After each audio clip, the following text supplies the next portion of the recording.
Let me know.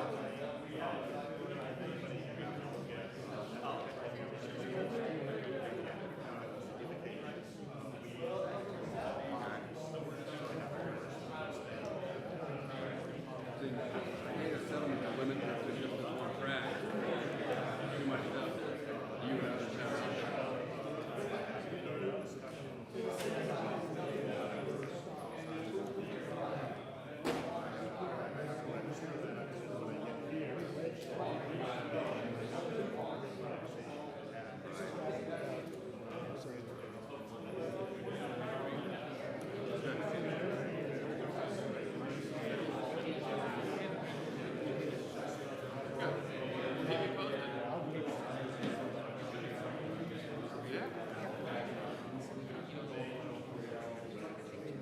Oh yeah, it'll be good. That's right.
You know where he got that idea from?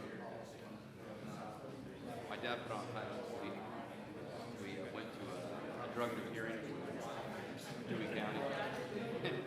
Hearing done, he leaves, and I'm looking for him, and I can't find him. Walked out with a tie in his hand. He hands it to opposing counsel and says, "This will be my last time ever wear a tie."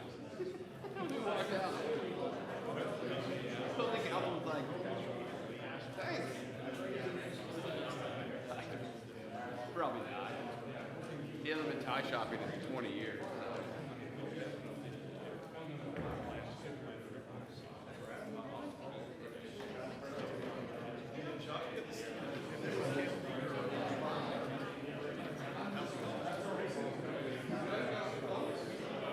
Whether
Good afternoon, everyone.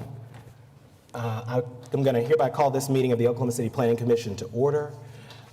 Welcome, and I'm just going to kind of go through just a few basic things to keep in mind for this meeting before we start. First off, it's a very full agenda today. So we are going to definitely be working hard to try to move as quickly as possible through this agenda, so bear with us while we do our best. I do want to take this moment to remind everyone that all of the speakers are going to be limited to, public comments are going to be limited to 3 minutes for your presentation. If you are here with a group of neighbors who share in the same concerns, I'd ask that you all select a representative to speak on your behalf. It's a good idea to, even then when that representative is speaking, to even say, hey, anybody who's in support of this, raise your hand. So we up here on the dais have an idea of who all is here in support. As we begin this meeting, we're going to start with just a few housekeeping sorts of items. So I think that we are ready to begin with receipt of the minutes from the June 10th meeting. Is there a motion to receive the minutes? I'll move approval. Second. It has been moved by Senator. Oh, thank you. You got promoted. Commissioner Hinkle to receive the minutes and seconded.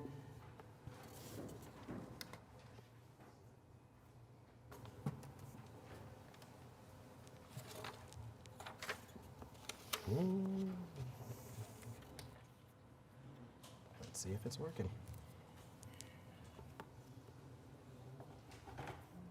What do I need to press? Bear with us. We're buffering here, trying to figure it out. I voted. Mary?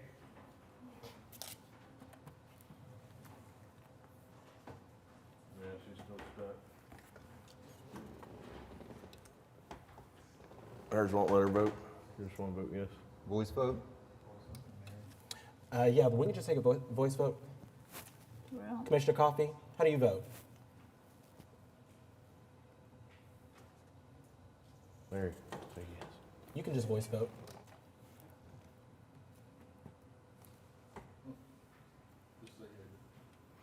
well, I vote yes.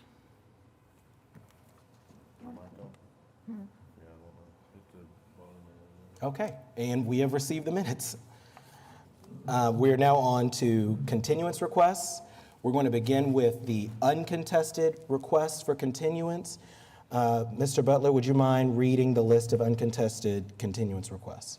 Yes, item 43, PUD 1831, request to defer to August 12th. Item 44, PUD 1832, also defer to August 12th. Item 45, SPUD 1322, defer to August 12th.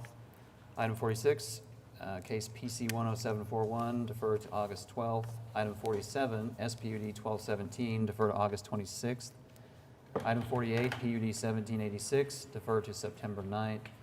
And finally, item 49, case C 7230, request to defer to September 9th. Thank you. Is there anyone here who is here to speak on any of those items? If not, we'll go ahead and take a motion.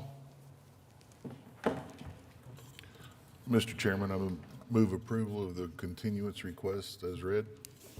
Commissioner Hinkle moves approval Second. of the uncontested continuance request, and it's been seconded by Commissioner Privet. Please cast your votes.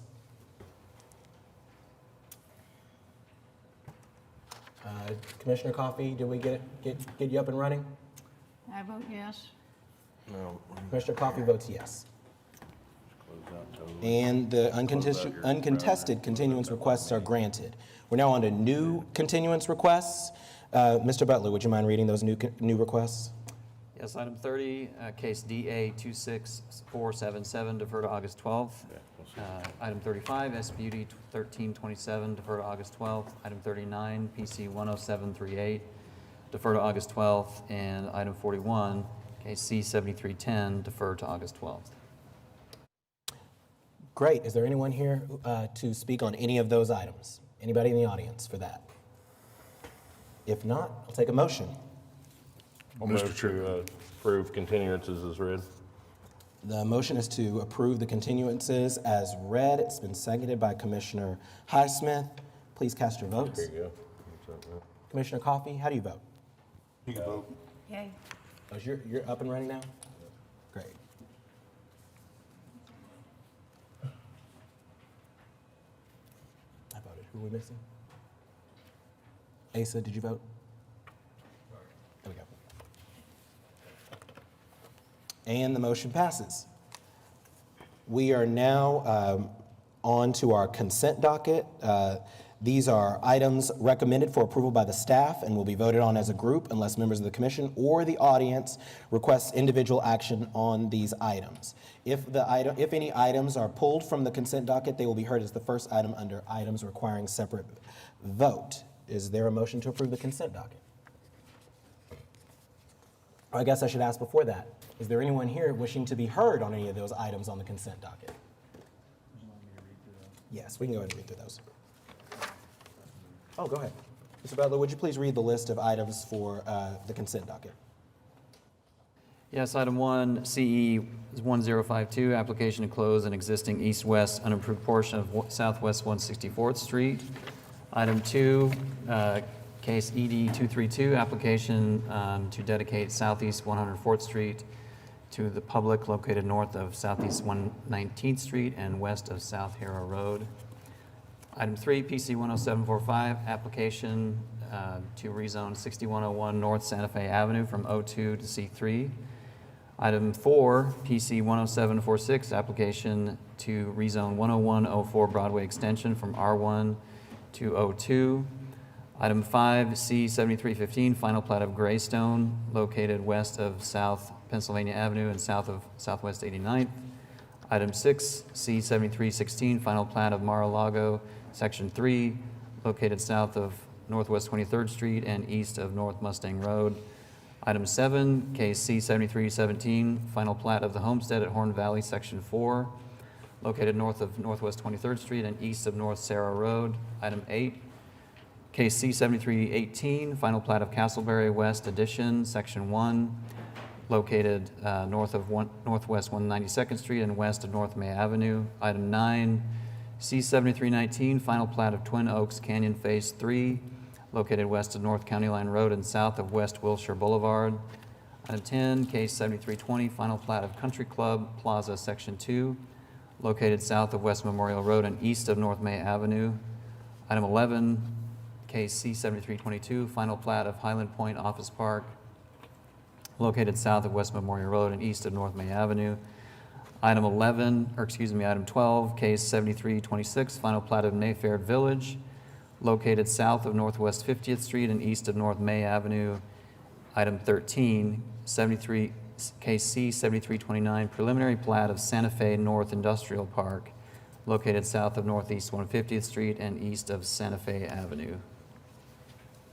Excellent. Is there anyone here wishing to be heard on any of those items on the consent docket? If not, I'll take a motion to approve the consent docket. Mr. Chairman, I move approval of the consent document. Commissioner Clare moves approval of the consent docket. Is there a second? Second from Commissioner Highsmith. Please cast your votes.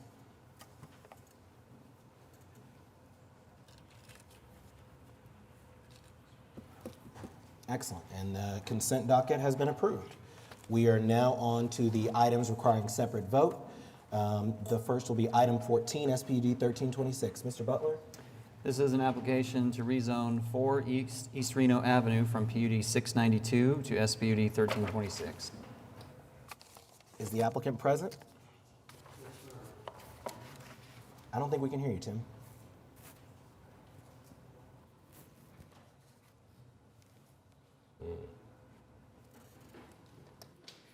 Hello? There we go. There we go. Thank you. Tim Johnson with Johnson Associates and Mark Zidzai with Johnson Associates here on behalf of the applicants. And the applicants are, and the design team are also in the audience. We have Randy and Brad Hogan. We have Scott Matson with the developer and John Cardello with Cube 3 Architects, which is our architects on the project. So this is a project that is near to my heart. I wrote this original PUD about 20 years ago. This was a kind of a piece that was south of Reno Avenue, and there were newspaper articles written about the sand dunes south of Reno. When you go on the canal ride, you get sand in your eyes and there's nothing to see.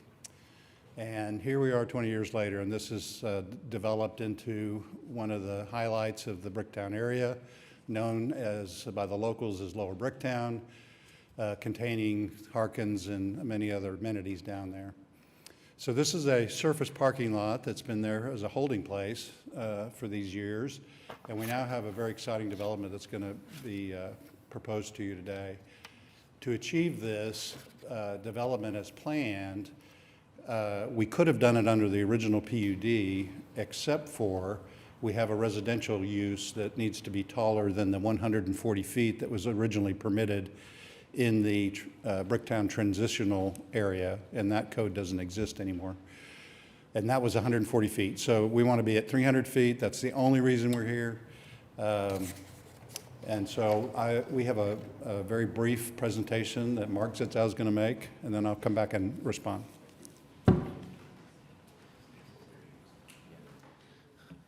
Good afternoon, Mark Zitzau with Johnson & Associates, 1 East Sheridan Avenue.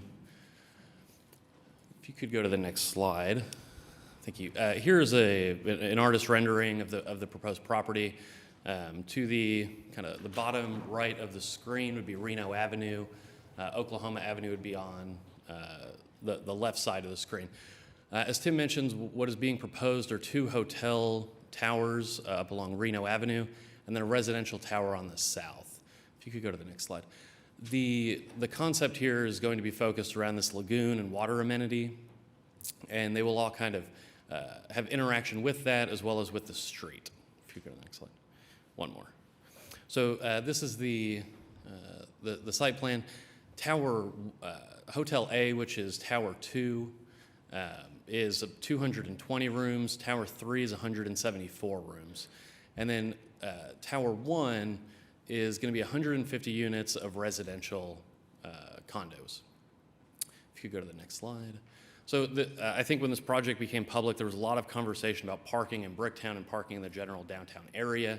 And so we just wanted to elaborate and explain a little bit what the parking situation is going to be. The project's proposing 780 parking spaces within structured parking. Some of this is below grade, some of it is above grade. As part of this project, they are working with the Oklahoma City Urban Renewal Authority and the Alliance, and about approximately 300 spaces right now will be dedicated toward public parking. If you go to the next slide. So Tim mentioned this PUD that exists on the property today. It allows for 250 feet for hotels. The reason that we're here asking for the rezoning is really solely to permit the 300-foot tall residential tower on the southern portion. Additionally, I think the benefits of the proposed rezoning are going to place some restrictions on drives, on some signage, and then other landscaping restrictions as well. If you go to the next slide. Tim kind of covered this. The original PUD references a zoning district that no longer exists, which can make applying it a little bit more difficult both on staff and on the development team. Go to the next slide. So this shows the zoning map, and I think what this shows is this property is a bit on an island. We're south of the historic Bricktown core zoning area, and we're north of the downtown zoning. This stretch from the railroad tracks to Bass Pro is almost entirely zoned within PUDs and SPUDs and falls outside any design overlay currently.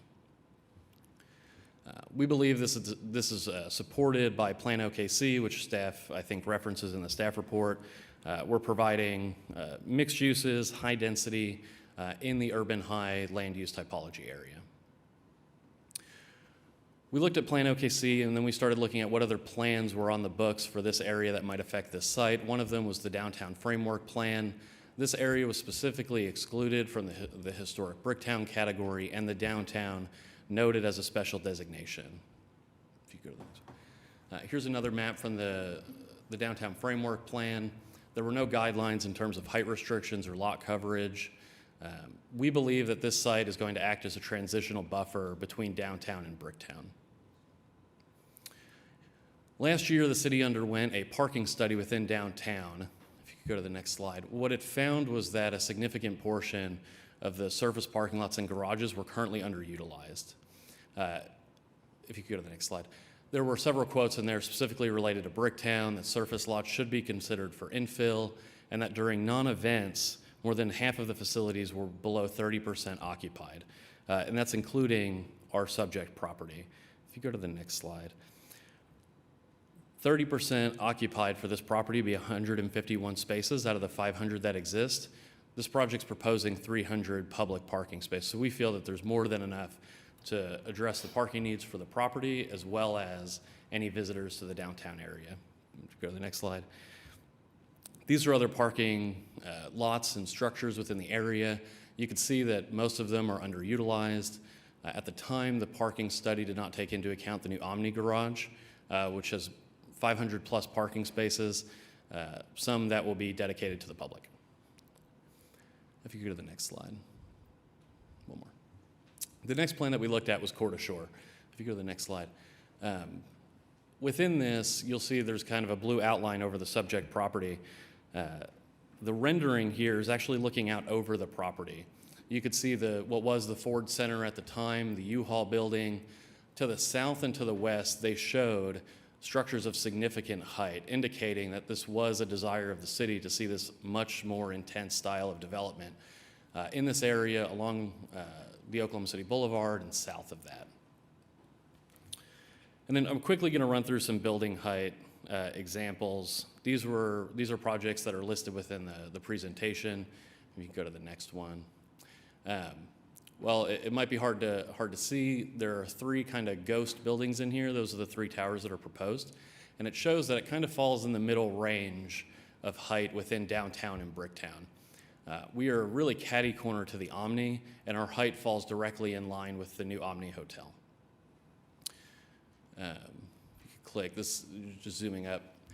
When we look at residential towers within Oklahoma City, I think what we'll find is there are large towers of similar height throughout Oklahoma City, not just downtown.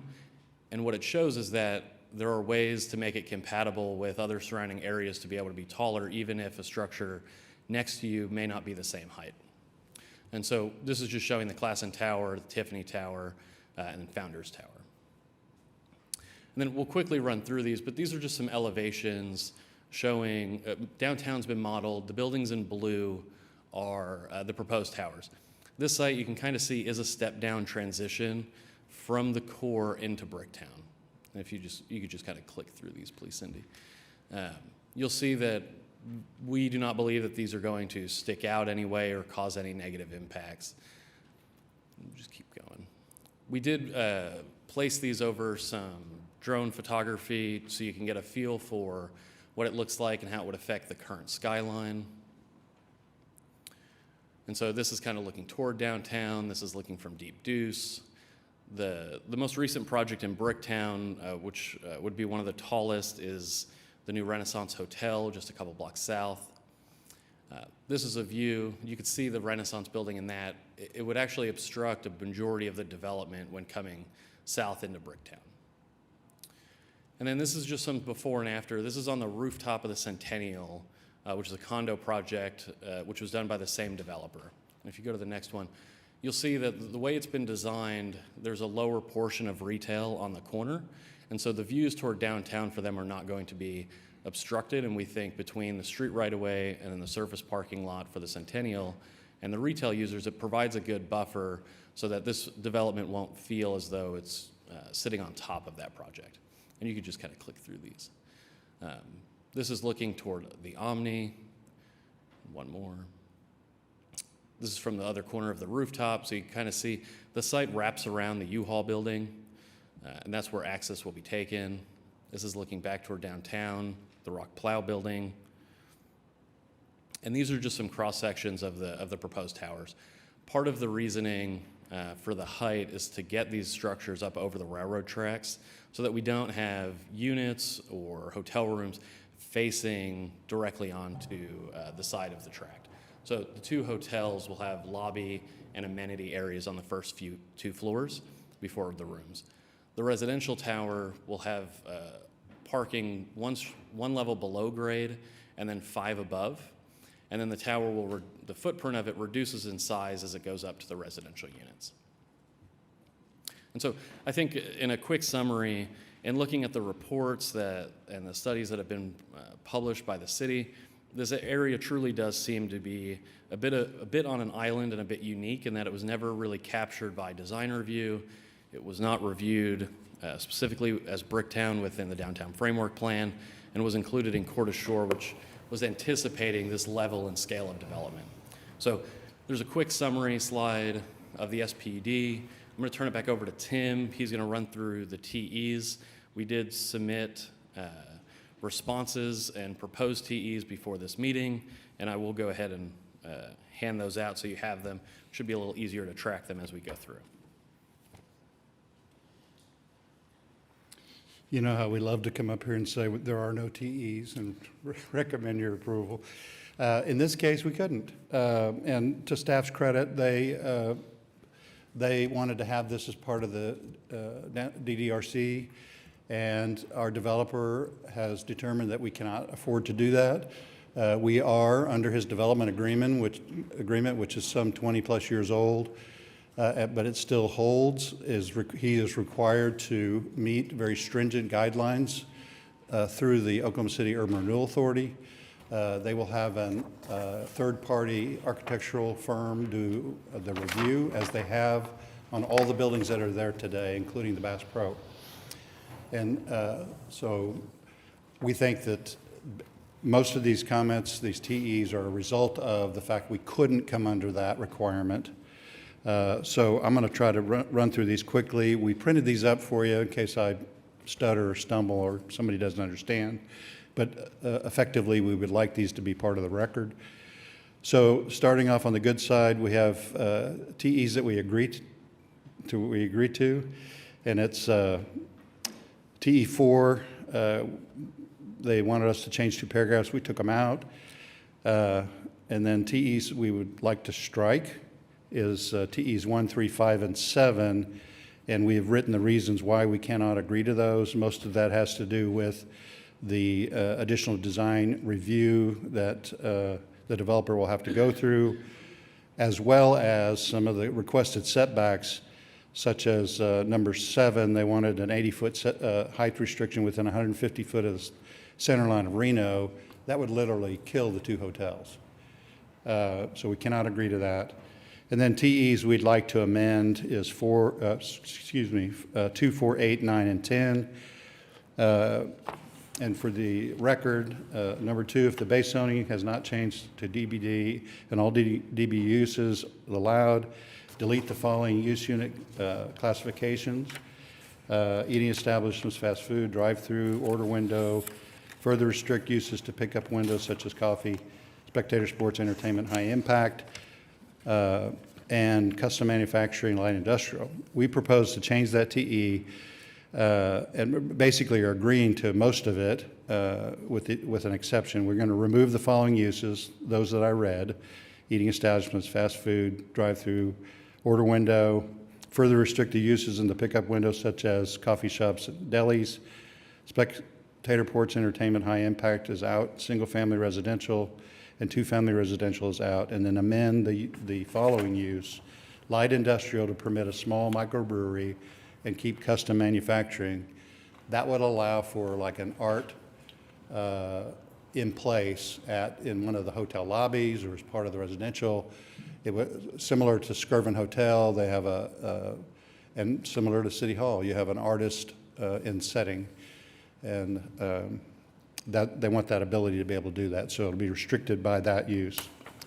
Number 6, we propose the TE to read, between now and the City Council, we will work with the Planning Director to clarify this TE to better understand the level of involvement he may have in the OCURA process for the review and input. Without reading the TE, it suggested that the Planning Director review the project in the permit stage for zoning conformance. And we felt like that was left a little open, and felt like, and we've talked to the Alliance, and they've agreed to make sure that Mr. Butler's staff and Mr. Butler are on point with as they go through the review process. Our recommendation for number 8 is there shall be a minimum setback of 20 feet in lieu of the 10-foot maximum setback that they've got. And part of that has to do with the need to set the front of the building back to meet their landscaping needs. And as you saw on the plan, there's a lagoon involved. And so there's room needed for that. However, within that 20 feet, there will be outdoor seating and activity areas in that area. And you saw in that one image of looking west towards downtown, there is a lower level retail that's out closer to 10 feet in that area. And then along Oklahoma, we held to the 20 feet there as well. Although the building, because the streets are angled, as we all know from working downtown, it undulates as it goes down. So it's a little bit further away one spot and a little closer another spot. The 20 feet gives us the flexibility to make sure we can get ingress and egress out of the garage. Number 9, we request that we modify that TE that all one-way driveways shall be 20 feet wide, with openings at the street, and must maintain sidewalk grade at the pedestrian crossing to minimize impact and prioritize the pedestrian. The sidewalk and driveways shall either be of different material or treatment and differentiate the two. I didn't have time to get this slide in the presentation, but this is in front of Main Street. When you walk back over towards 420 Main, when we did Project 180, we did exactly that. We prioritized the pedestrians. We put pavers that remained level across the drive like this. And that's exactly what the developer wants to do in this case. And in fact, along Reno, the current sidewalk that's there is a 10-foot sidewalk that abuts the curb. We are looking towards moving that back away from the curb, pushing it a little closer to the buildings, and allowing that level pedestrian protection area to be consistent, and then take up the grade in the parkway area that gets created by pushing that back. And we think that'll create a safer pedestrian corridor in that area. And then last, the TE number 10, we'd ask that it be modified that if development as proposed, all parking shall be provided within structured parking garages. Phasing the project is permitted, and the existing parking lot use shall exist until the project is completed. This is not applicable to valet or temporary parking. So the point there is this project's going to be built in phases. And so as they may be building on Tower or Hotel A, they want to leave the rest of the parking lot to allow parking for the public use as well as the workers. And then as you saw on the exhibits, the major public parking will come as Tower 1 gets built, which is the residential tower that's the south half of the block. And with that, I'd be happy to answer your questions. And the developer's here, the architect's here, if you have any question of that. Thank you, Tim. First question for you, and I am going to give Mr. Butler an opportunity to respond to the overall, to the project and to the technical evaluations as well. But my first question is about, just to get clarity on your thoughts on TE6. Is this the proposed language that you have in mind? Because I'm more inclined after reading it to just leave TE6 in place as written by staff, and you all work that out between now and City Council. Yeah, and I'm fine with that. Cool. That was this- the intent of our response, yeah. Perfect. Okay, just wanted to be clear. And Mr. Butler, do you want to go ahead and respond? I know this is in my ward, so I want to hear from you first. Okay, yeah, thank you. Yeah, just, no, this is, there are a lot of TEs here, and this is a, highly visible and important project, and has a lot of great potential. So Tim and Mark did a great job of kind of walking us through it. So I just wanted to explain kind of a little bit of background, and feel free to ask questions as, if it's unclear why we propose certain things that, we're getting into some area that we sometimes or often don't get into. But basically, we staff has no problem with the height. The height is great, 300 feet, and from our perspective, it certainly works well with the downtown area. Would be a good addition to the skyline. Mainly, the concerns we have are when it comes to Reno Avenue and the pedestrian experience. So, when we looked at this, we look at it from the perspective of, okay, well, from the city's perspective, what would be the best thing to do? DBD would be great because they deal with stuff like this, and all the design details and stuff is kind of what they're set up to do. So of course that was our first instinct. So with the applicant desiring not to go that route, what we try to work it into the PUD with these TEs. But what we were trying to do is, noting that this is, it's part of Bricktown, it's also part of downtown. It shares Reno Avenue, and Bricktown design guidelines are across the street just to the north. And Bricktown design guidelines are really set up to enhance the pedestrian experience and to, I guess, make the urban design, the character of the area fairly consistent. So hence the TE about the height and the step back. The ideal would be to have kind of the podium of the buildings come out and have have it be fairly close to the street. So as you're walking along, you have not a huge tower, and that's not an issue. The tower is set back, but something there, whether it be a building, a patio covering, or something like that, and some stores, which I know they have. It's just a matter of how close is that to the sidewalk. So that's important to the Bricktown feel. So there's that kind of the building height and massing and its proximity to the sidewalk issue. But also importantly, as a pedestrian going back and forth between Bricktown and Thunder, basketball game or whatever it is, there's going to be a lot of traffic on that Reno sidewalk. And we were concerned about the 3 driveways because you come out of underneath the railroad bridge, and there would immediately be I don't know, it's probably 15, 20 feet or so away from the railway bridge. So there'd be that, and there would be 2 other driveways because there's a drive-through. Maybe, Cindy, you could, go to the site plan, the kind of the black and white one's probably the best one to see all these details. It's way at the beginning.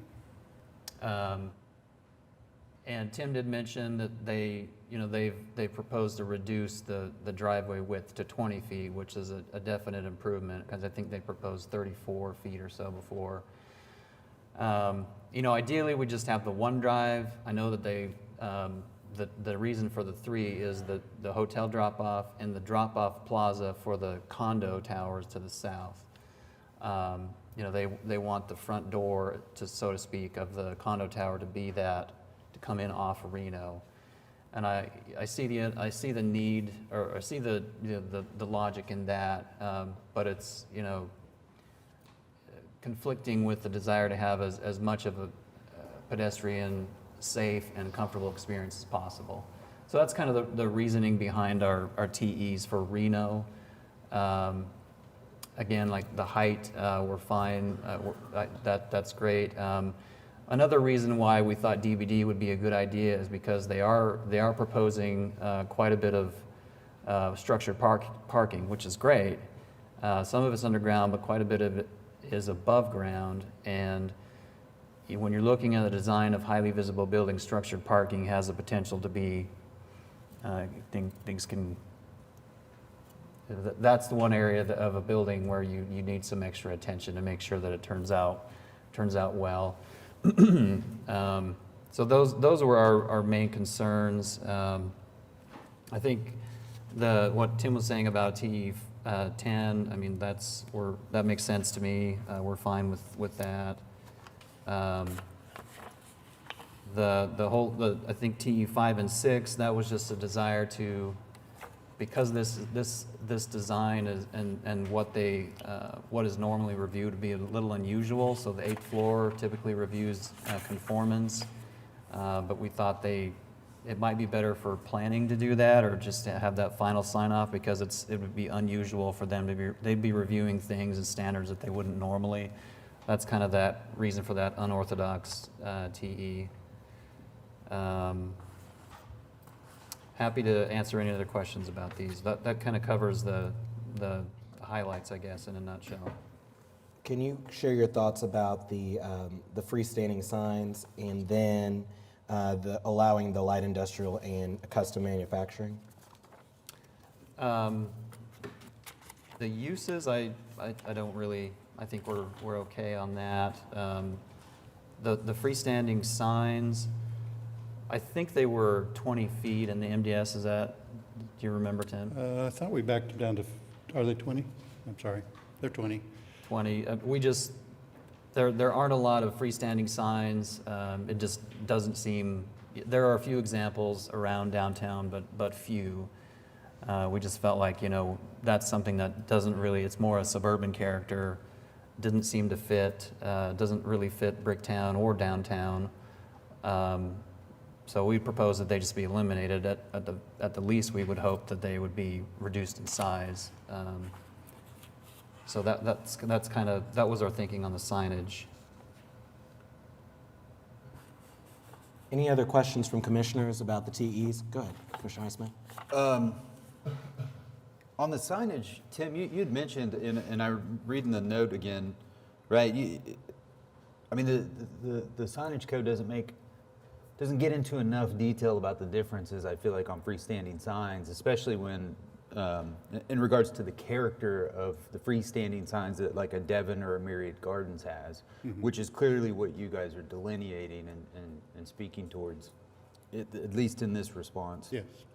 To me, those are projects that, right? I mean, when we think about them, we don't think about, like a May Avenue signage situation.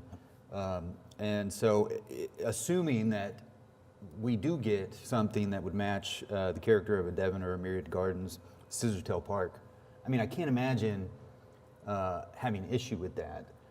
I guess my question would just be, do we feel comfortable that we can have this applicant achieve that? And is there special language in regards to the TE that would get us there, that makes us feel good about that? I get it both sides, but I feel like, right, there's certainly a compromise here that everybody feels good about on that.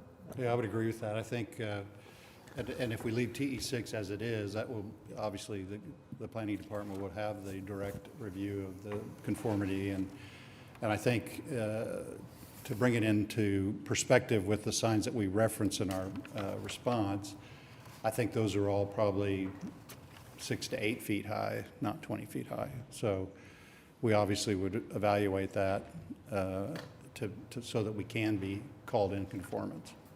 And are we thinking freestanding signs to promote special events or permanent freestanding? No, these are permanent signs, Permanent not unlike the Skirvin sign, for example, which is maybe 50 square feet, 4 feet, 6 feet high in the median.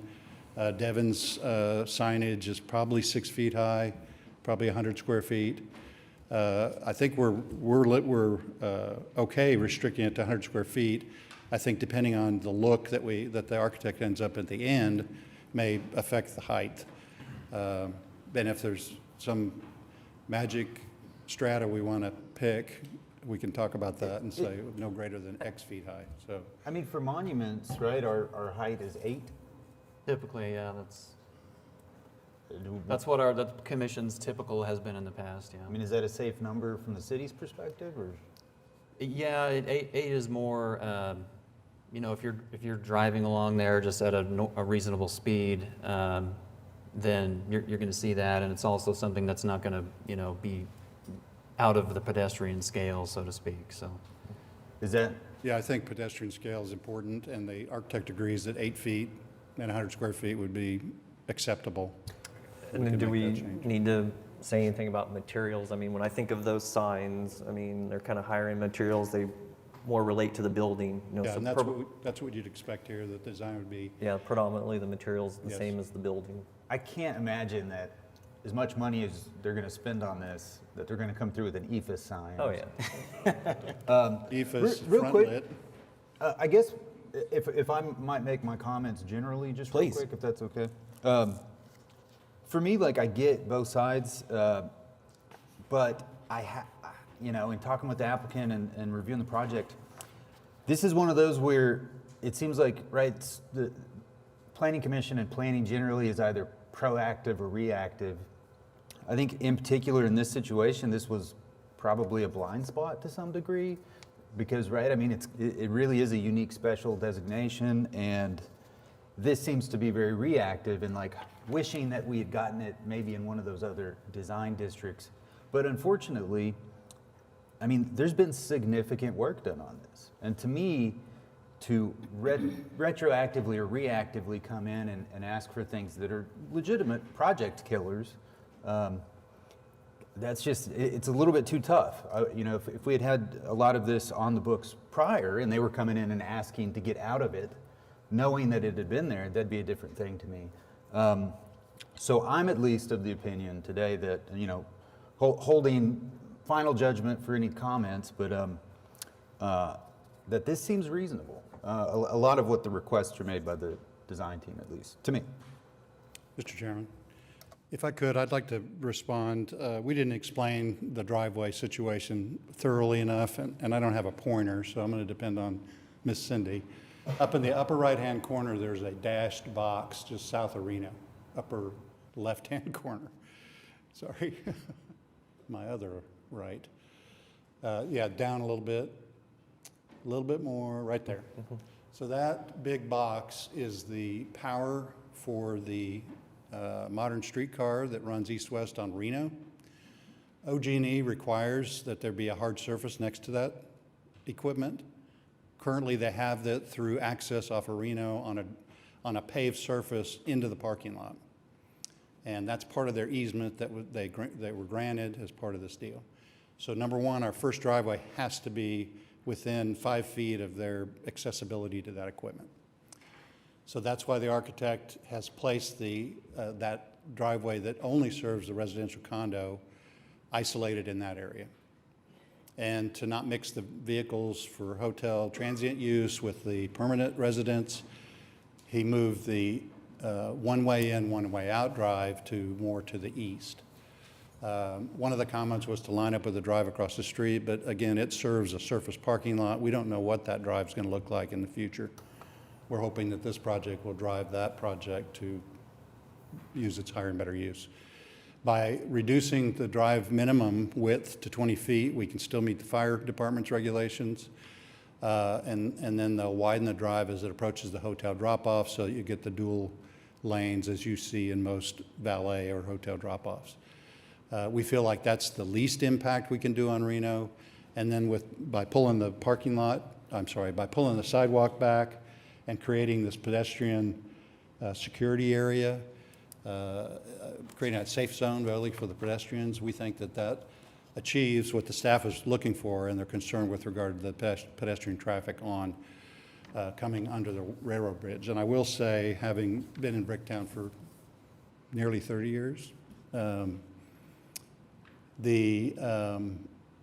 the end of an event at the Chesapeake Arena, there are people that can't fit on that 10-foot sidewalk and are walking in the street.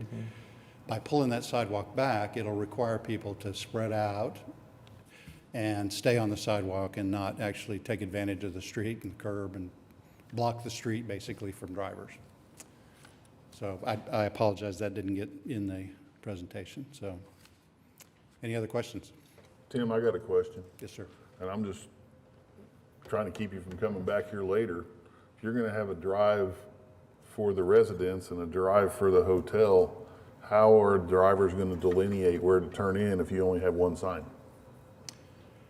That's a good point. So enter and exit signs that are like 3 or 4 square feet are considered incidental. I'm talking about hotel guests turning into the Plaza Tower residential thing, not knowing that's where they're not supposed to turn in. I got you. Well, I think that again, we'll use those incidental sign heights to achieve that. You get a better answer? Well, point of clarification, I think we were agreeing to the limitation on the sign height. I don't know that we were agreeing to the limitation on it just being one sign for the entire property. So there may very well be an identical 6 or 8 foot tall sign along the boulevard. There may be one along Oklahoma, and there could be one along Reno. I think we were agreeing to the cap on the size, not necessarily the number to just one. So if you had to pick a number, what would it be? It's the current, sorry to jump in, I think the current guidelines, right, are based on your frontage? Lineal frontage. And so my guess would be, right, the frontage gives you a certain amount of square footage, and then you can distribute that amongst as many signs as you want. So it's a cap on total. To me, I kind of, no? No. No, Matt's shaking his head? Well, you're asking a question, Ben, that's based on zoning. So if it's a C3, you get X number of square feet for X number of lineal feet and X number of signs, but this doesn't have a C3 zoning or an O2 zoning on it. So since it is what it is, That's true, yeah. What would our base zoning here be? C3. C3 base. So, Okay. yeah, the footage requirement is really referencing attached signage. For freestanding within the PUD, if we don't cap it, we would be agreeable to 5. This is essentially 2 city blocks. So that would be 2 on Reno, 2 on Oklahoma/Compress, and then 1 on the boulevard. I think just to make a quick comment and kind of see where the rest of the commission is on this, and we will have an opportunity to hear from the audience as well. My general concern and I appreciate Tim and Mark getting to see, having everything written out. I think this is awesome to have that. But my concern is that with these complex issues and us making this decision here at the Horseshoe, it's kind of difficult for us to do that. And so I would prefer, if in the future, as much as we can, to minimize these kinds of complex issues, especially this is the first item we're hearing, and I know that it's just difficult for us to kind of work through all of these, the minutia of all of these issues. So I guess I just kind of want to take the temperature of the commission. Do we feel comfortable today going through each of these TEs? Because I think we're going to have to go one by one to understand that we all agree, or at least the majority agrees on each item. Do we feel comfortable making that decision, or would it be better for us to wait, staff and the applicant work these issues out to the best that they can, and any unresolved issues come back to us? And I just want to hear from the commission and give you an opportunity to. Well, I did want a point of clarification. Was that had staff seen this prior to right now, or is this your first view of it as well? The response to the TEs? Yeah. Yes, we've seen it before. Okay. Honestly, we would have liked to have had more time to review the TEs and have some more back and forth. So that would have been preferred. I think if it were, if you all decide to take more time on it, then we can come back with something more developed. That's always our goal, is to work with applicants to reduce the number of TEs so that, we're have a shorter and more focused discussion at planning commission meetings. But this is we've received some materials late on this, later than we would have liked. We thought about just recommending continuance, but wanted to go ahead and proceed, out of respect to the applicant, and thought it'd be best to just see what the commission's pleasure was, and with all the TEs. And I want to be clear about this, Tim, and I want to give you a chance to comment as well. But I'm in support of this project. I think it's a great project. I just want to, the devil's in the details, and so I just want to make sure we get it right. But what are your thoughts on that? Well, we are under some time constraints because this has to go to the Urban Renewal Board, and then that process will start, and then before we can even start design. So there is a sense of urgency on the developer's part and owner's part, and this is a project that will be going through urban renewal as everything else that Mr. Hogan's done on the lower Bricktown area. To the response about timing and information, we tried to get as fast to the staff. We got the staff report, Friday, long weekend. We started interacting with the staff as soon as we could on Tuesday, and then work through some of these things. Some of the late information that was given to the staff was a result of an inquiry from Ward 7 council person asking us to do more renderings, which we did, and those were after the original submittal. So I think that we have a really good working rapport with the staff, and I think between now and council, if we feel like, or if Jeff's staff feels like we can't find the right mix, then we'll come back. But I think the reality of it is, I think you all recognize the deal killer TEs that we have to eliminate. Mm-hmm. We're willing to continue to work with the staff on those that are that need better wording, like maybe the sidewalk issue or the signage issue, and we are willing to limit the signs to 8 foot and 100 square feet and 5 total to the project.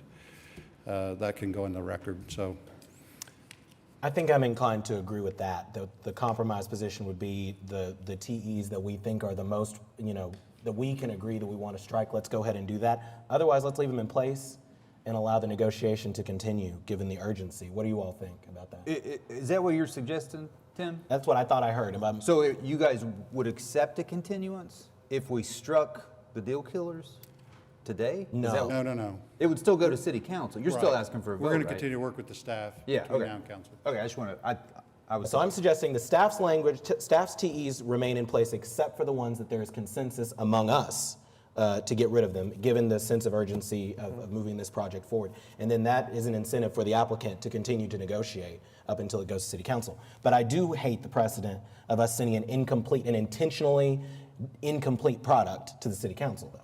So. Should we see if there's anybody that wants to speak? I just want to say, I don't like setting the precedent of negotiating all this on the horseshoe, but I absolutely understand with the holiday weekend, the fact that, I might be more open to seeing if a continuance was, if we met again in 2 weeks, but we don't, that's 4. So I think we move forward with, striking the deal killer TEs. I think that makes sense. I agree. Let's go ahead and hear from the public. Is there anyone, I don't think we have anyone signed up to speak. Is there anyone wishing to be heard on this item today? Seeing none. For me, right, I mean, I think we can break this down into kind of the same buckets that they've done on their their exhibit that they handed to us, because TEs 1, 3, 5, and 7, I feel like, I guess we should ask, if there's agreement that those are the ones that we will strike, we can essentially, move past that and look at the ones to be amended here. Well, we want to make sure that the monument sign issue is, the Right. size That's issue true. is addressed. Yeah, that's So part of what we might need to yeah. keep 3. I did have a question about 7, Tim, if that's, I know that the concern you had is that I think it's the 150 feet. Could we modify that TE instead of striking it? Because the goal there, we may have got the distance wrong on that. But the goal was, I think, not incompatible with what you guys are trying to do, which is to kind of limit the height close to the street. Yeah, so I don't have any way of measuring that, but it's going to be more along the lines of, 25 or 30 feet on the building to the west, and the building to the east, it's a little bit further back before the start of the tower. Yeah, I wonder if we could just tweak that one too, because, in the unlikely event that the project doesn't move forward or something, we always like to have zoning that, under the just-in-case scenario, just in case things don't happen according to the drawings that are submitted. Yeah, so looking at what's drawn up there. 30 feet. And on the west building, that tower is set back maybe 15 feet.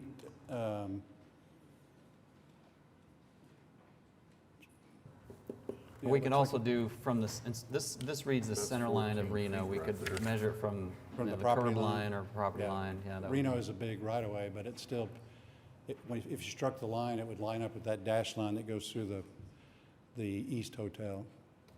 So, I mean, if we can agree to that and maybe agree to adjust the dimension when we figure out what that is, it's going to be somewhere in the 20-foot range. And that achieves what you're looking for there. So I think the issue now is to just work through what this new language, what these TEs might look like. I think, and Jeff, if you have some ideas of exact wording for 7, if you don't have that, rather, I'm inclined to say let's keep it in place, since this conversation is going to be ongoing between now and City Council as well. Yeah, I think we would at least want to state that we were in agreement that they should come to some agreement that's not exactly this language. I feel like this was one of the big sticking points from what I heard. So just like something that says T7, well, we've done this in the past. What do we normally do? When the language is wishy-washy and we're going to have you guys work it out. I think, you have any thoughts? I'm drawing a blank as to the wording that we've used in the past, but, I mean, Tim, are you comfortable I'm saying? thinking if we could amend that TE to say, with the exception that the height be limited to 80 feet within 20 feet of the south property line of Reno Avenue.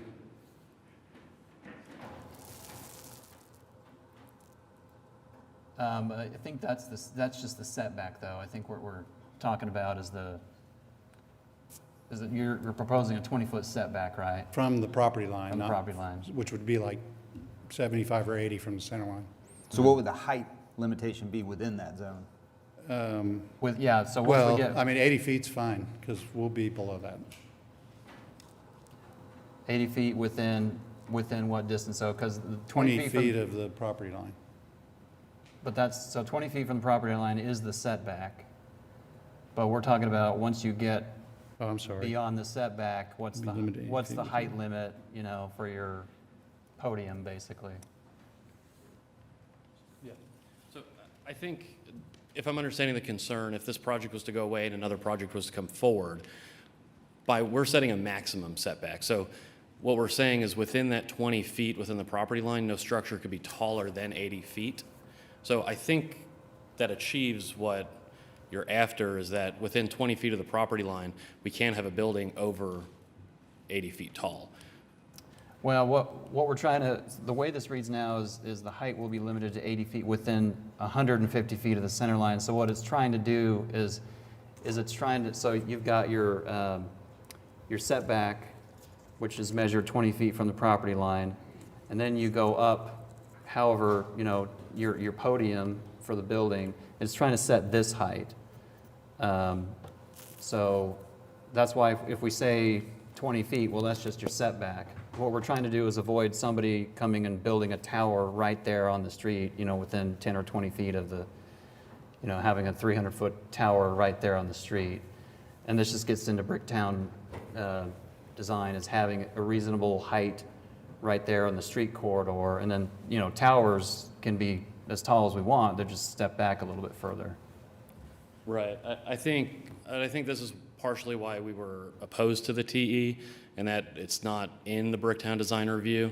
And so if something did come forward, let's say this project went away, a lift apartment, something like that did come up and was building, closer up, that there wouldn't necessarily need to be a height restriction. I think that was our thought on why the TE would be eliminated. Okay. Well,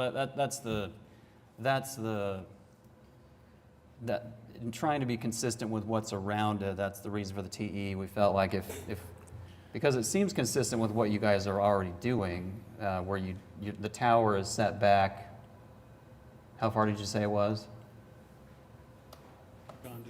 From the property line, it's 20.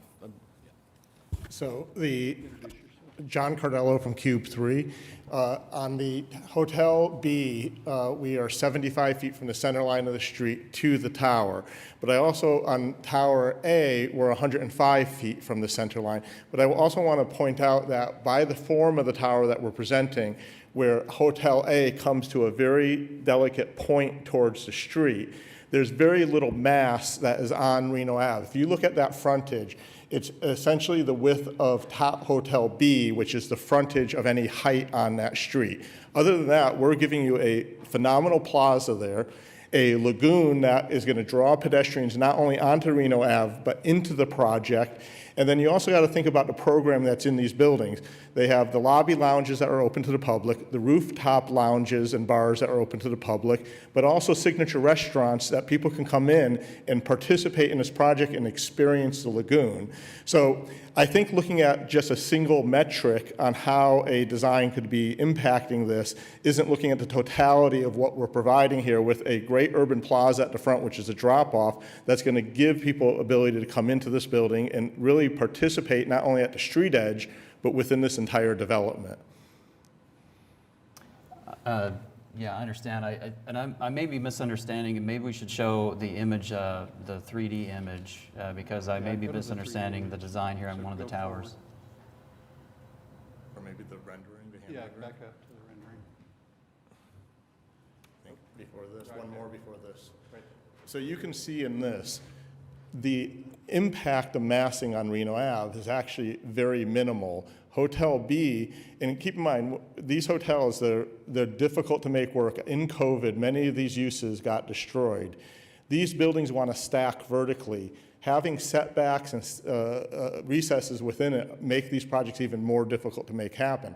So we use the shape of the buildings and what we're calling the kite shape on the one building, where you have a very little bit amount of mass that faces towards Reno Ave, the plaza that comes across, and then a very low-rise component, that's the meeting rooms that connect between it, that not only has landscape and activity on the ground floor, but on the roof of that structure, because it comes to pool deck, this creates layers of activity that are going to be visible to the people walking along Reno Ave, so it's going to make an extremely pedestrian prioritized project out of this. And then the fact that you're going to have public uses within these buildings, not only on the ground floor, the second floor, the rooftops of this building, I think really justify the placement of the massing on these. Okay, and maybe that I misunderstood. So which tower is the one closest to, the hotel tower closest to the railroad? That is Hotel B, Tower 3. Okay, and what is the From the center line of Reno to from the property line to the facade of that building, what's the distance? Is that 20 feet? 20 feet, yes. Okay, my mistake then. I thought it was a little further back. Yeah, and also I want to point out, as a hotel floor plate, this is not like an office building floor plate, which is 25,000 square feet. These floor plates are in the range of 10,000 square feet in size. They're relatively small for a tower floor plate, and they're fairly slender buildings for the size of the height that we're talking here. And then the one on the west comes to the point. Can you see that? So at 105 feet from the center line, we have very little touching that at that elevation. And you have no perpendicular or parallel surface of that building facing directly onto Reno Ave. We intentionally turned both of those facades, one at 90 degrees and one at, I don't know the exact angle, but an angle that recedes back from the street so that you really see the depth of the site. I'm inclined to, if there's not consensus with the amendment to the language, to change it to say that with the exception that height will be limited to 80 feet within 20 feet of the south property line. If there's not consensus among us about that, I'm inclined to keep TE7, and we know that this conversation and negotiation is going to continue. So, we, I think Does keep that it, help? keep it, and it needs to be refined as we move forward. Yeah, I think that. The 20, so if something were to, if this were not to happen or change substantially, we would have that 20-foot. So the setback, what is the setback again on Reno that you guys are proposing? 20 feet. So it's, Max is 20, setback for the tower is 20. That allows them to put their plaza and activity area in that 20 feet. so the max setback is 20 feet. Does that mean you could go closer? Yes. Okay, so was it 0 to 20, or is it 10 to 20? Oh, no, I said that wrong, didn't I? No, that's right. I'm sorry. So it's kind of, it's a 0 to 20? Okay. All right, yeah. Thanks. Thank you. okay, let's try to work our way through this. Starting with TE1. I think there's consensus to strike TE1. I think there's consensus to strike TE5. I think that on the remaining TEs, there would be, I think there's, and please stop me, commissioners, as you're seeing that, as I'm mentioning these things. I think we're in agreement about the amendments to TE2 as listed. TE3? TE3, I think we're wanting to change the the sign height maximum to 8 feet and limit them to 100 square feet. Am I correct? And 5 total signs. And 5 total signs.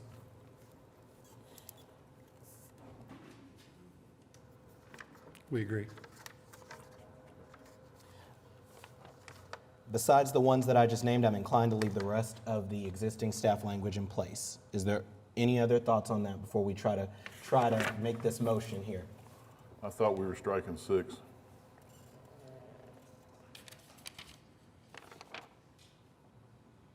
Are we in agreement on striking 6? That's the one we agreed to just communicate before council. Yeah. Then I'm inclined to leave it in place. Leave it. Anybody want to try to take a stab at it? Sure. I'm not very good at these, so bear with me. We'll do our best.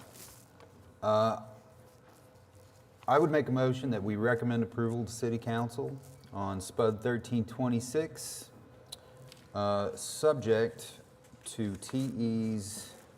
So I'm just going to read through it in totality here. Striking TE1, accepting TE2, removing the following uses: eating establishments, fast food with drive-through order window. Further restricted to use with pickup windows such as coffee shops and delis. Spectator sport and entertainment, high impact. Single-family residential and two-family residential.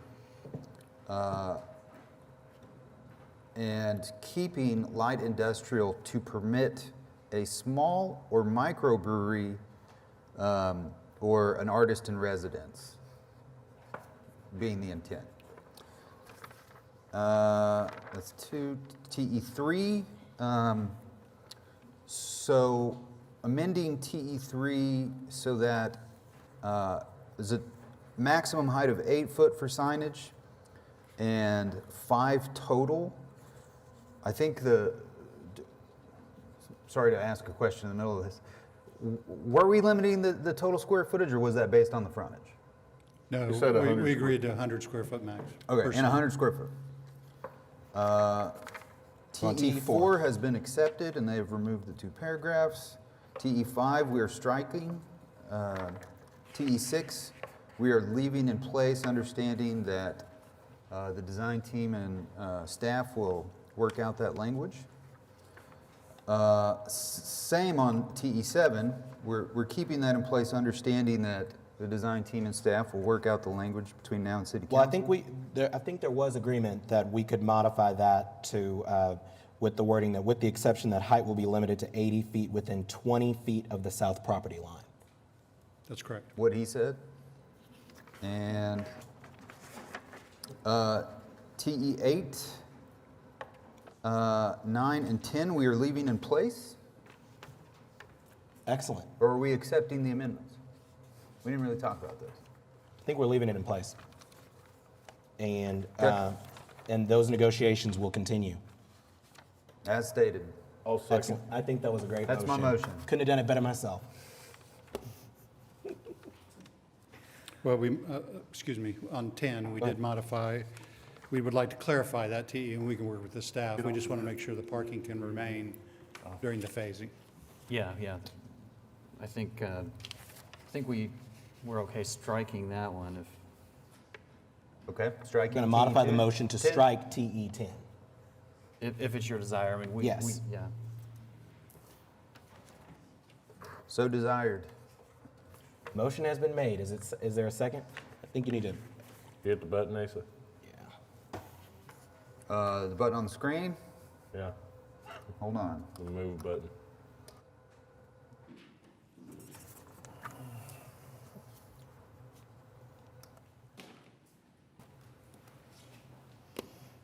Please cast your votes.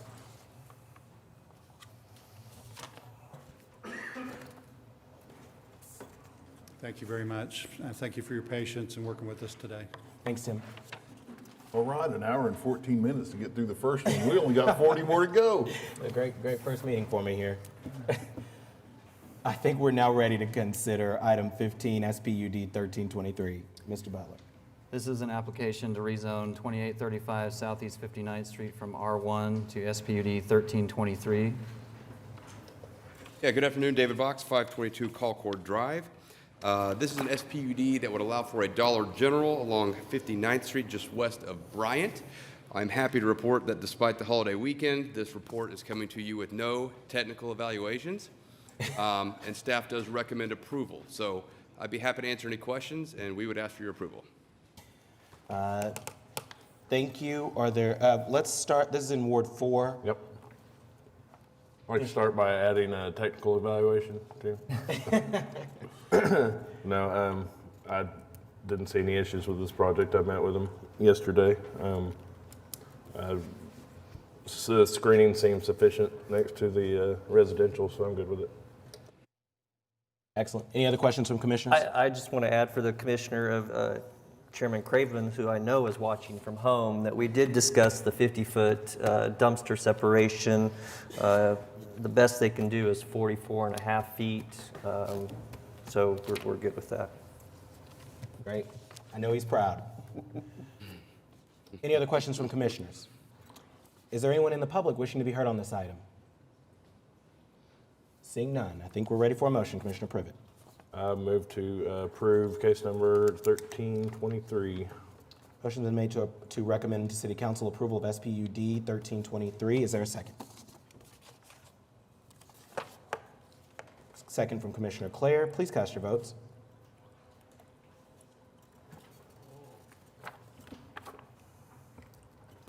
And the motion carries. We can move quickly. Thank See? you. We can do this. We're now on to our next item, SPUD 1325. Yes, this is an application by Crossland Construction to rezone 2222 Southwest 104th Street from R1 to SPUD 1325. Did you miss me? Yes, Tim. Go ahead. Tim Johnson again on behalf of the applicant. This is, I believe that this case would have been on the consent docket. However, we received a couple of protest letters from the neighborhood association to the south. And I believe that there are representatives here from that group. We have had a couple of conversations and have agreed to some modifications to the PUD, or the SPUD. This is a very restrictive SPUD.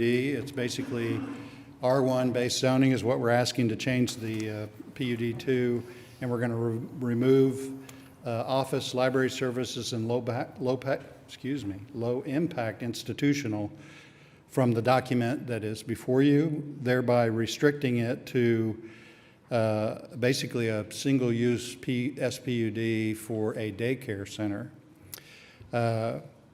And so we've revised that, sent that to the staff. We also agreed in a conversation today with the Mr. Bob Meyer that we would agree to coordinate and meet with their consultant that represents the HOA, their engineer, because they have experienced some drainage issues in the past. The development of the memory care building to the west was required to have detention. It is in place.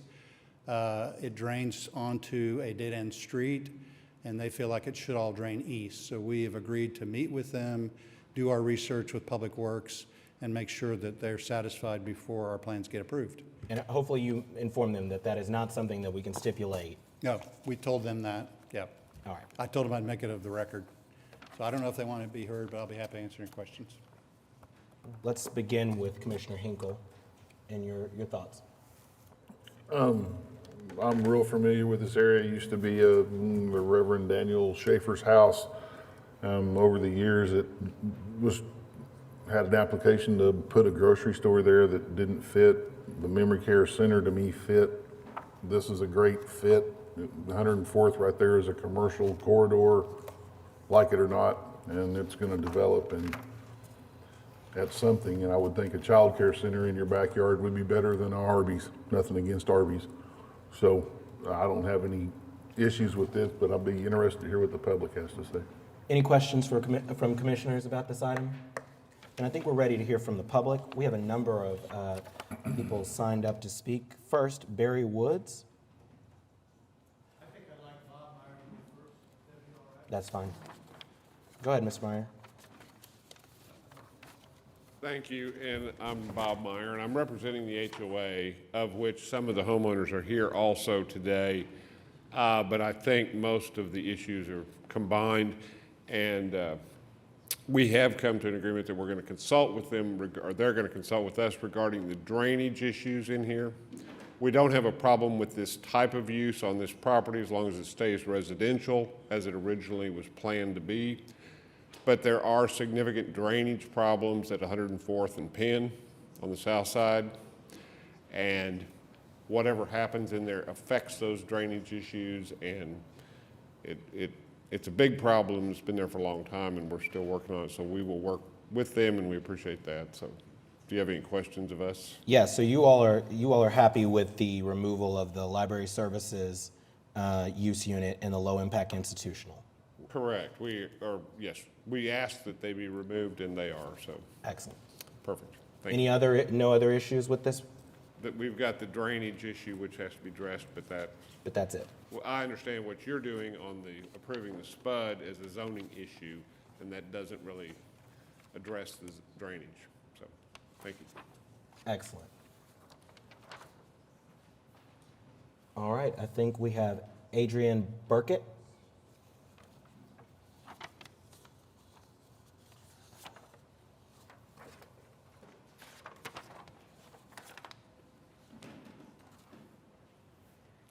Hello, I'll be brief. Please state your name and yep. address for the record, please.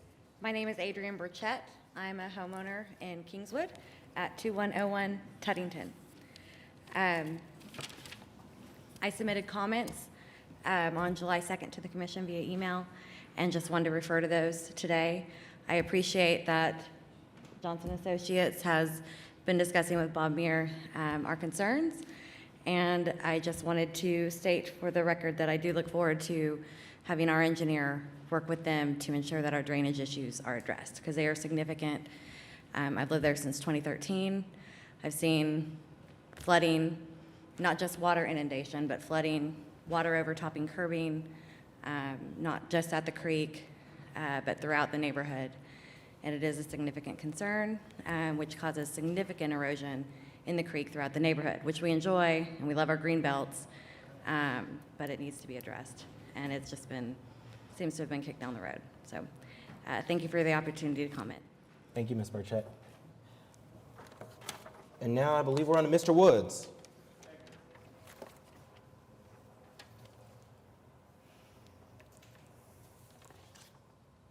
I'm Barry Woods, 10608 Greenbrier Chase. My home is the one that is directly across the fence from this particular property. An 8-foot high fence is a good beginning. I like that it's there. As a homeowner on this street, I am concerned about the rest of the property as well, and I wish that this group would kick this whole thing back to the owner until they give a planned development for his entire parcel so that we know what's coming in the future. I know that our biggest objection was, we're not going to let this be a commercial zone because that just opens the door to make them all commercial all the way down. Question is, how many entries into the street does the Traffic Commission want to allow? This is going to put one more in there, probably 2 or 3 after that, on a street that is heavily trafficked twice a day during rush hours, and we want to put a daycare center in at the same time that's going to be bringing people in and out into that traffic. I don't think it's a great idea, but I think it's just a grab to make this a commercial zoning and just force this upon us to make this whole thing commercial instead of residential. I can live with it, but I'd really like to see the developer bring a 10-foot fence or at least an 8-foot fence all the way along the property line that abuts the homeowners association. And I would like them to put that fence 10 feet onto their property because there's a 10-foot easement on the back of that property. If you put a permanent fence on it, who's taking care of it when the utility people have to come in, tear it down, and work on it? So I'd really like to see that fence moved 10 feet into their property and off of the easement. That's about it. Thank you, Mr. Woods. I want to give the applicant an opportunity to respond to that. So his property is quite a ways down the hill from us. There's a low where the pond is shown on the plan. The actual daycare yard for playing and the building itself are 50 to 60 feet north of this property line. We are required to do a 6-foot site-proof screen. I don't think that we can put it on the easement line as opposed to the property line because then that creates an area that cannot be maintained. So our intent would be to put it on the property line and do a quality 6-foot high site-proof screen. And pond itself will be an open area, landscaped, and then the building and the playground will be up the hill a little bit, but considerably further away than, say, if that was a neighborhood, they could be within 30 feet of the back fence or closer. Gotcha. Thank you. I don't have anyone else signed up to speak. Is there anyone else wanting to be heard on this item?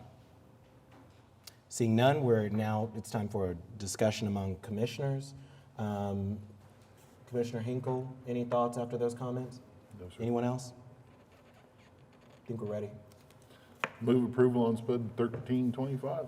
With the amending the use units to eliminate the library services and community centers 8250.11 and the LOPAC institutional neighborhood related 8250.14. Yes. Thank you. Is there a second? Did we eliminate? Oh, let me ask that. Was there also agreement about eliminating the administrative and professional offices as well? Yes, and also eliminating 8300.1. Is there a second? We're ready for a vote.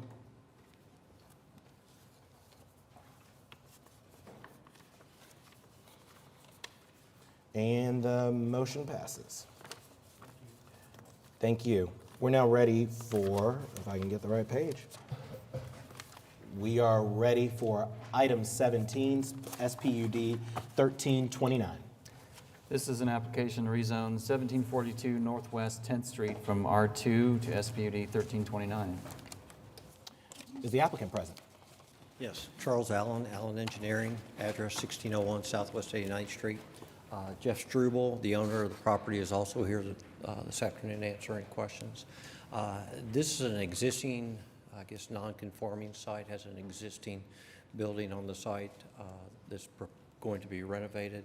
I believe currently they've got a tenant in line to have a convenience store in this neighborhood. Then to the east of that is a proposed addition, and then there's also an existing parking lot on the east that will provide a 5-foot landscape buffer and screening.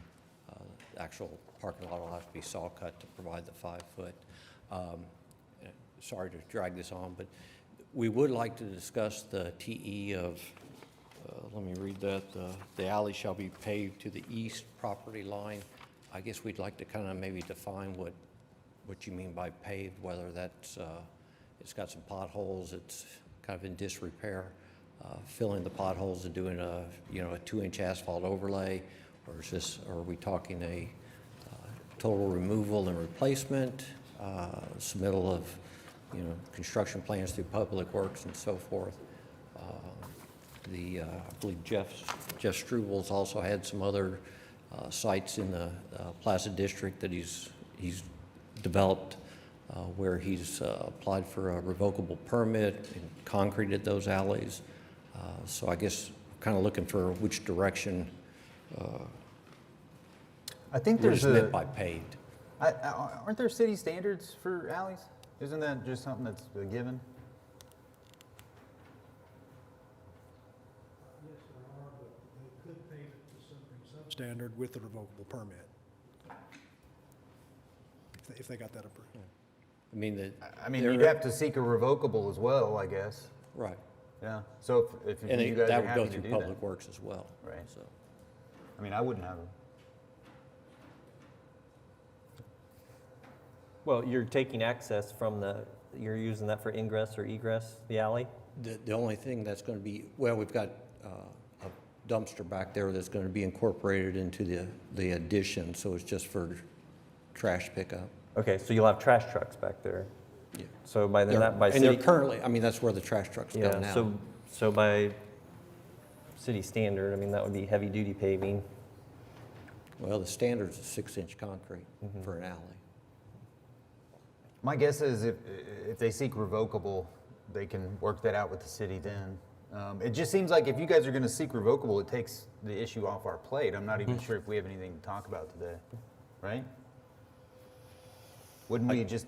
I just don't know if we need to add that wording into Yeah. the TE to approve it.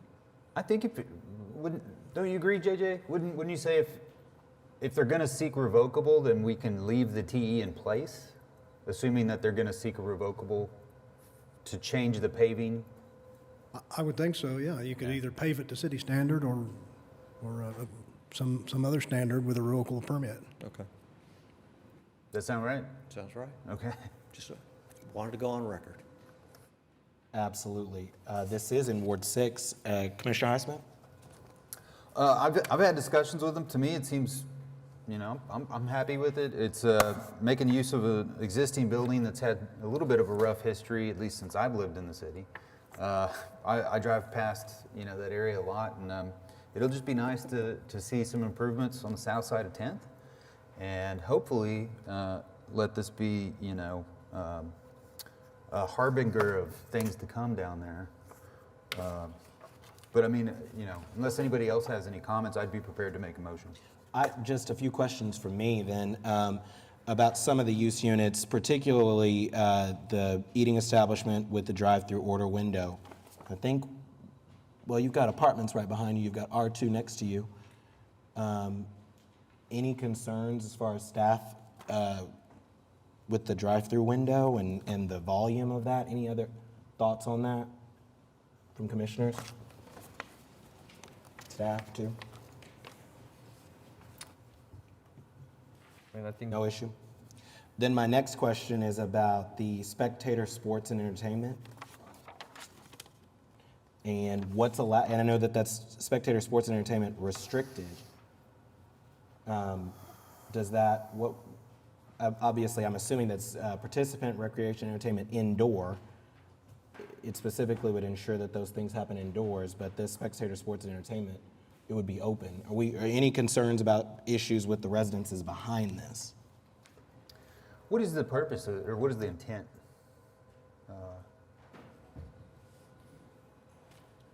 Behind that It's going to be particular? open for different options, and the drive-through is just after we went through COVID. I mean, to walk up windows and stuff, we're fine not having a outside speaker system, but just to keep us open for different, options in the future. I'd be okay with that if we can. So we could get the strike that speaker one use because up. they still have the fast food use, right?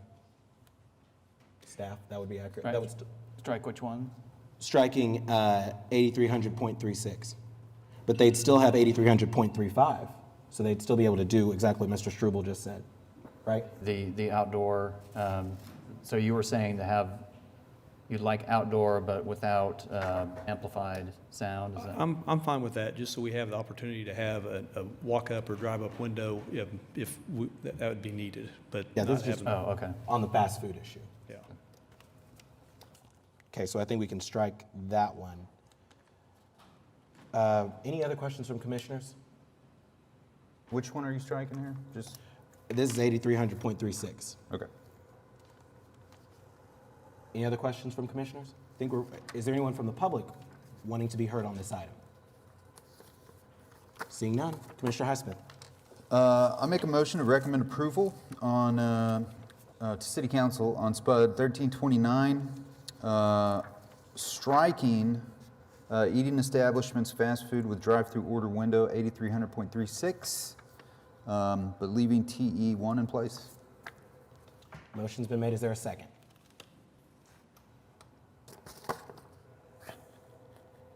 See if we can get Prime Gov up.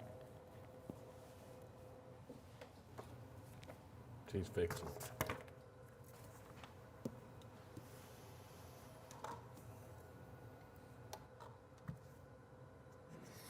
I'm not seeing Wait a second.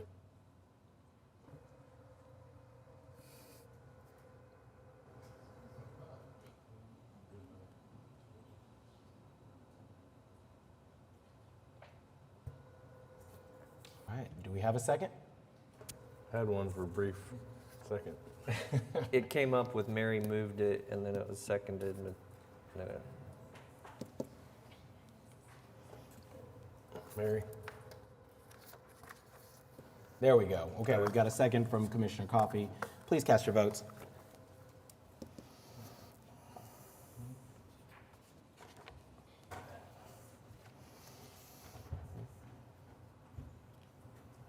And the motion passes. Thank you. Thank you. We're now on item 19, PC 10747. No, I'm off, right? 18, I think it was 18. 18. 10743. This is an application to rezone 2632 West Main Street from R1 to I1 Light Industrial. Is the applicant present?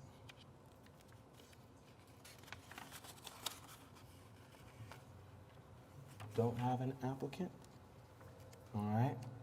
Do we need to actually move to have this item moved to the back of the agenda, or can we just move on to item 19? Okay. We're going to move this. Or Mr. Chairperson? I would say, moving it to the end sounds right, but if there's no protest today, we do have no TEs and a recommendation for approval, so just throwing that out there. If the rest of the commission is fine hearing it without the applicant later on, I wouldn't see an issue in that. I wouldn't either. Staff, thoughts on that? I'm all right with it. Is there anyone from the public wishing to be heard on this item? Seeing none. Commissioner Highsmith? Well, I'll move to make a recommendation, or wait, this is still a recommendation. Yeah. Right? Yeah. Make a recommendation for approval on PC 10743. Commissioner Highsmith has moved to recommend to City Council approval of PC 10743. Is there a second? A second from Commissioner Coffey. Please cast your votes.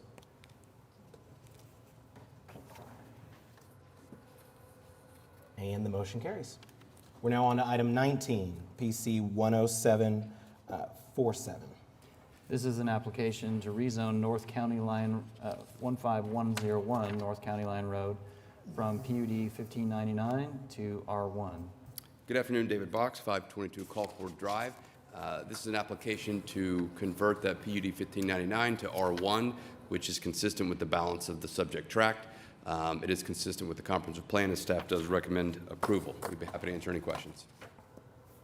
Thank you, and we don't have Commissioner Cravens from Ward 8 to speak on this issue, but are there any questions for Mr. Box from the commission? No questions? Is there anyone from the public wishing to be heard on this item? Seeing none, I think we're ready for a motion. Anybody? I'll move approval of item PC 10747. Commissioner Claire moves that we recommend approval of PC 10747 to City Council. There's a second by Commissioner Highsmith. Please cast your votes.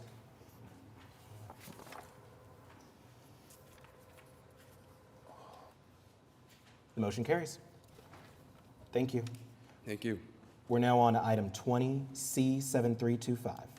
This is the preliminary plat of Dove Crossing located north of Northwest 150th Street and west of North County Line Road. Once again, David Box, 522 Colcord Drive. Also with me is Kendall Dillon, the civil engineer for the project. So this is the preliminary plat that encompasses a portion of the tract that we just heard, as well as the balance of the tract. So this is essentially a replat. It does eliminate multiple cul-de-sacs, so there is some improved connectivity through this compared to the previous preliminary plat. There are a handful of TEs, all of which we agree with except for TE number 2 that deals with individual fire suppression systems.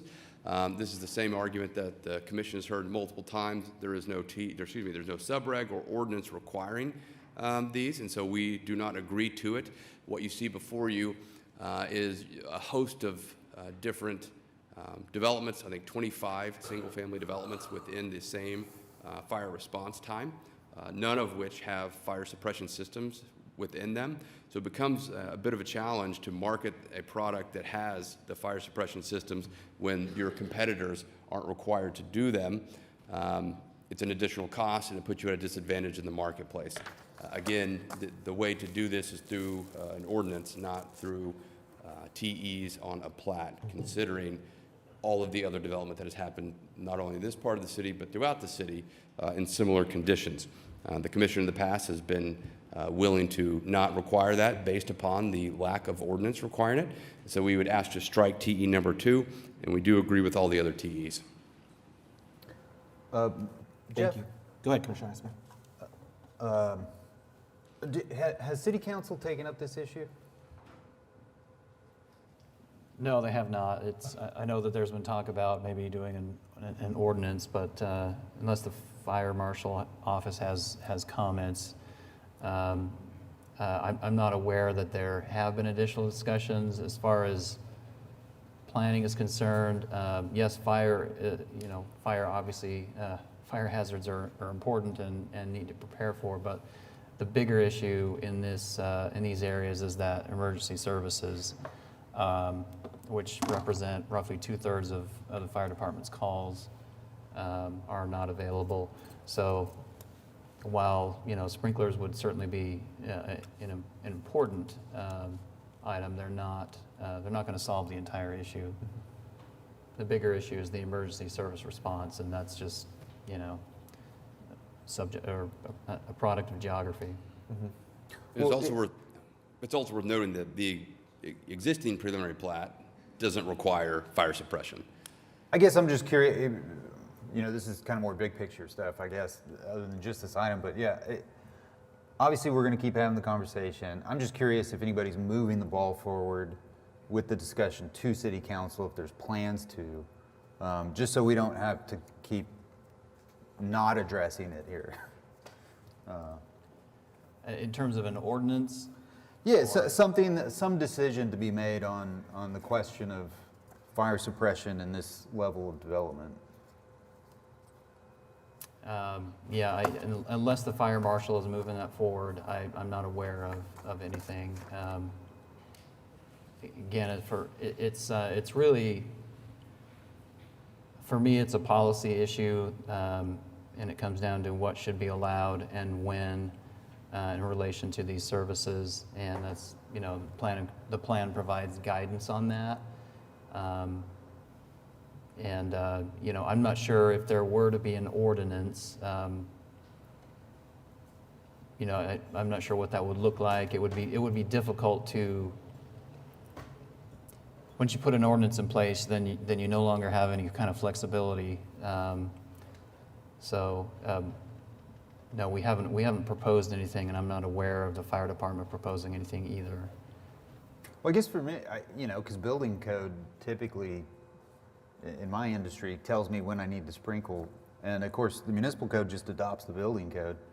I guess my thought in talking with the fire marshal previously was that there maybe was plans to just adopt an updated code that would make this part of the requirement. And I guess maybe, I don't know. Is the fire marshal here? Do we have somebody from the fire marshal's office? I don't want to derail this, but I just thought it'd be nice to push this forward so, again, we come to some resolution. Well, you know, one of the Fire code, go ahead. The fire code doesn't require sprinkling in single-family residential. Yeah, I think some of the new codes, like 2021, are starting to contemplate it. So They may I think it might be down the road, is all I'm saying. But I didn't, you know. And you know, we've had this discussion a number of times too. But I think it may be worth us, just similar to how we handled the school issue, writing a letter and asking us, on our behalf, asking the city council to take some kind of official action or give us some kind of guidance. But at this point, what we've been consistently doing is eliminating this TE despite all of the issues that I think all of us have with not including that language. But we've had several lengthy discussions about it. Well, I guess I would just say then to whoever's here from the fire marshal's department today that it sounds like they should take the initiative. Yeah, and I I'll leave it completely at agree. that. Any other questions from commissioners on this item? Is there anyone from the public wishing to be heard on this item? Seeing none, I think we're ready for a motion. And this is Since this is Commissioner Craven's ward and he's not here, I'll make a motion to recommend approval of item C 7325, striking TE2. I don't know if it matters, so it's not a recommendation, it's just approval. Oh, approval, sorry. It has been, Commissioner Clare has moved to approve C7325 with the amending TE2 by eliminating TV2, excuse me. There's a second by Commissioner Privet. Please cast your votes. And the motion passes. Thank you. Thank you. It didn't get my vote on that, but Yeah, can we? I'm for. Just for the record.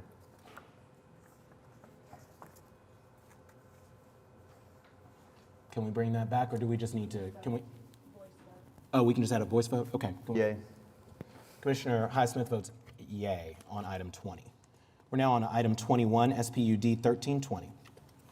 This is an application to rezone 14343 North MacArthur Boulevard from PUD 1142 to SPUD 1320.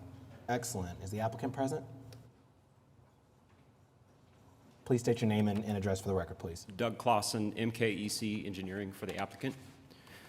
This is a proposal to rezone this tract to, basically it's an O1 zoning. We have restricted the use to one single use, and that's administrative and professional offices. The proposal is for a credit union. As you can see from the site plan, we have proposed the drive-through area on the west side of the facility, so it's away from the street and the adjacent neighborhood to the east. There is one TE, and that's to provide sidewalk across MacArthur, the MacArthur frontage. We're in agreement with that TE. I'd be glad to answer any questions. Excellent. Any questions from commissioners? Seeing none, is there anyone from the public wishing to be heard on this item? I don't see any. I think we're ready for a motion on item 21. I'll make a motion to recommend approval. Commissioner Highsmith moves that we recommend approval of SPUD 1320. Is there a second? Second from Commissioner Coffey. Please cast your votes.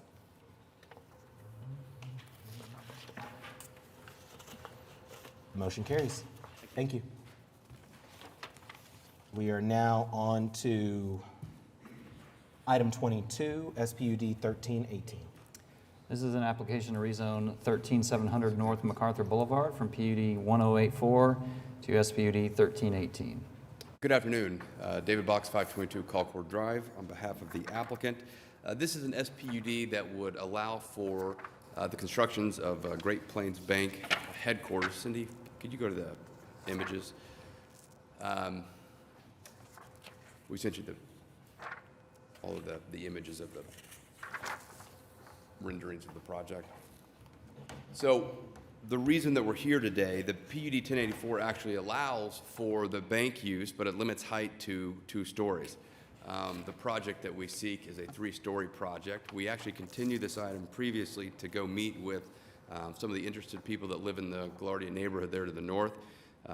There was, I think, a general consensus that although we are allowing an additional story that otherwise couldn't be built today, we are providing some certainty, and having a bank headquarters right there at Memorial and MacArthur is a positive thing. Compared to, although it could be less than 3 stories, you could have gas stations, fast food restaurants, things like that. And so I do believe that the additional story was viewed favorably when compared to what can be built there. Hopefully we can get these images up.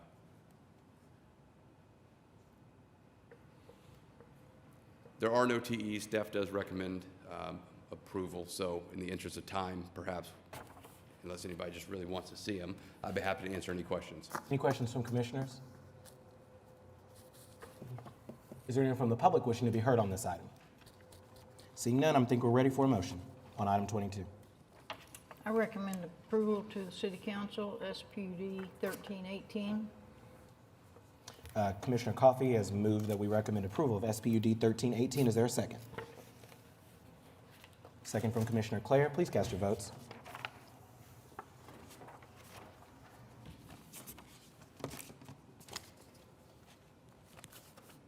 And the motion passes. Thank you. We're now on to item 23, C7321. This is a preliminary plat of Edge Creek, located north of Northwest 150th Street at the vacated right-of-way for North Meridian Avenue. Is the applicant present? Please state your name and address for the record, please. Dean Colita with Civil and Environmental Consultants representing the applicant. This is a pretty low-impact development. It's a preliminary plat of a residential neighborhood, 57 acres, only 25 lots. We're going to handle all of the public water and sewer and roads to city standards. There was 5 TEs that we are agreeance with, and staff recommended approval. If you have any answer any questions you may have. Have you read the TEs, and are you in agreement? Yes, sir. We accept the TEs. Yes, sir. Perfect. Any questions from commissioners on item 23? I believe, this is another Ward 8 item. Any questions? Anyone from the public wishing to be heard on this item? Seeing none, I think we're ready for a motion.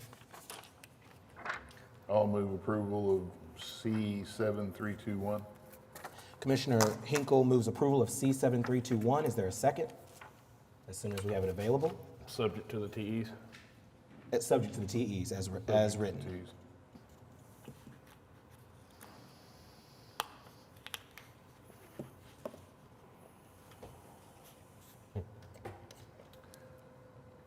Kamal, after we finish this vote, I'm going to step out for just a quick minute.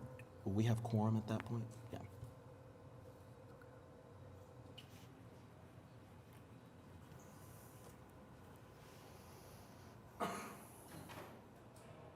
Got a second from Commissioner Highsmith. Please cast your votes now. There we go. All right, and the motion passes. We are now on to item 24. Is the applicant present? This is item C7328, preliminary plat of Scissortail Villas located east of South Cemetery Road and north of Southwest 15th Street. Good afternoon. Kendall Dillon with Crafton Toll representing the applicant. This is a preliminary plat on 5 acres. You all approved the PUD a few months ago, so it's in complete conformance with that PUD. The preliminary plat's a duplicate of the master development plan that was part of that PUD. There's 4 standard technical evaluations that we're in agreement with, and be happy to answer any questions. Any questions from commissioners on this item? I mean, this is Ward 3. Commissioner Coffey, you want to start us off?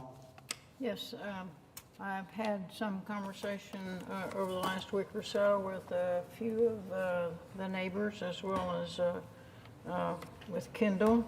I have not had any voices in opposition, just some concerns regarding the aesthetics of the complex, as well as proposed fencing materials. Was there anyone that signed up to speak regarding this project? This is item 24. Yes, we do have one person signed up to speak. Before we get to that, any other questions from commissioners about this before we get there?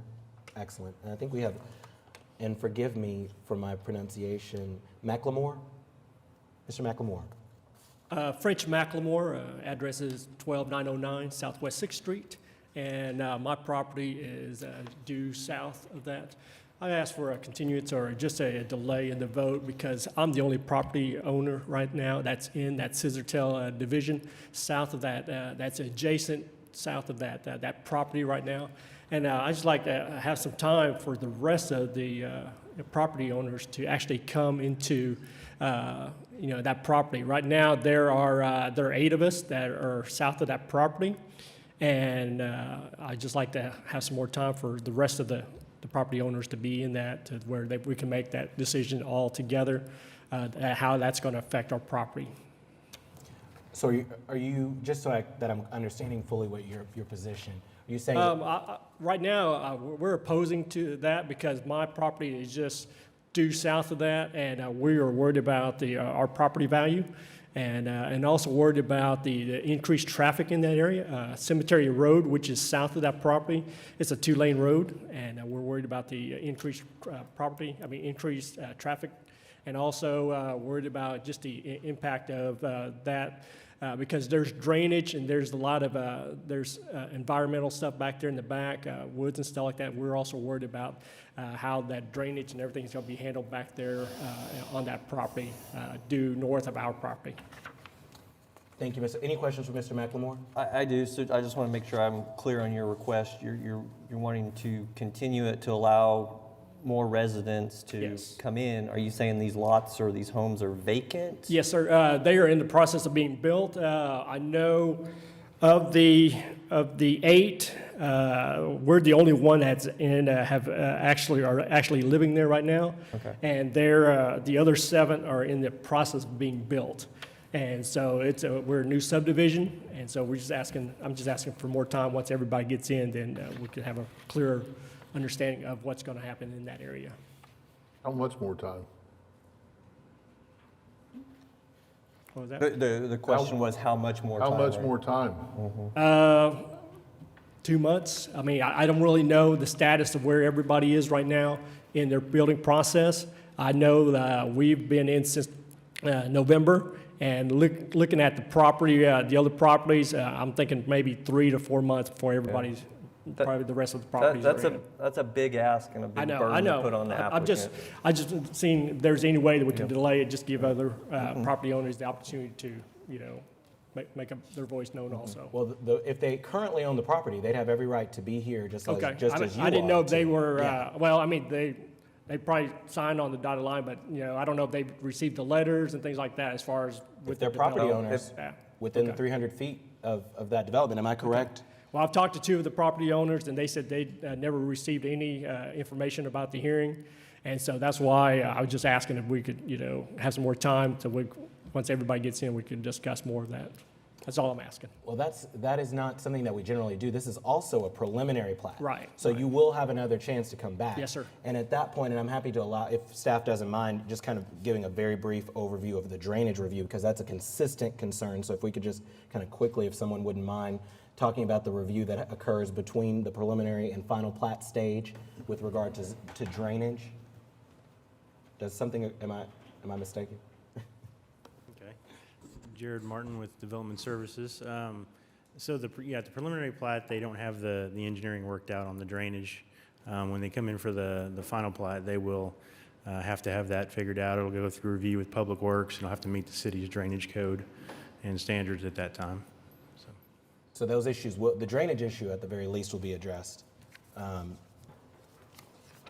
you, Mr. McLemore. All right, thank you very much. Other questions for Mr. McLemore? Thank you. Thank you. Is there anyone else wishing to be heard on this item? I think we're ready for discussion with commissioners. Yes, and this, as mentioned, this is a preliminary plat, so there will be another effort for you to express your concerns. And as staff reported, this does require a flood and drainage study, so there will be ample time to study the drainage in the issue. I know what you were saying about Cemetery Road and the need for paving is the case of all those roads that run north and south out of Cemetery, Mustang, and Morgan. All those roads are certainly in need of repair, as development continues significantly to the west and the south in that area. So I appreciate your coming and your concerns. Definitely. Thank you. Any other comments from commissioners? I think we're ready for a motion, Commissioner Coffey. Okay. I make a motion for approval of the preliminary plat C-7328. Commissioner Coffey moves approval of C-7328. Is there a second?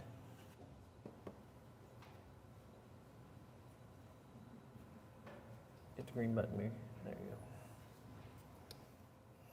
Second from Commissioner Highsmith. Please cast your votes when available.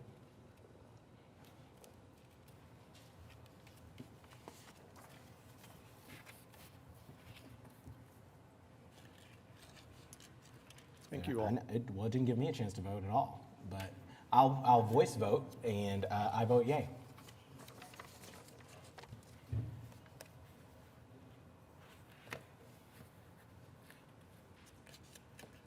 And the motion passes. I think we're on to item 25, PUD 1825. This is an application to rezone 2145 Watermark Boulevard from PUD 1577 to PUD 1825. Is the applicant present? Yes, Tim Johnson here. You're a on popular guy today. And we want to add 10 TEs. No, we're here on behalf of the applicant. So this is a piece of property that was zoned under a PUD, and probably rezoned 6 times that I've been involved. But it's got a mixed use of multifamily, R2, R3, and this could be platted to have this many units in it or more. But since we're doing a single lot tract, the staff asked us to come back with an R4 zoning, which is why we're here. And the only TE that the staff has is the maximum number of dwelling units, and we will commit to 230 units, which is an overall density of about 10 units per acre. It'll be one of the less dense developments out there. I'd be happy to answer any questions.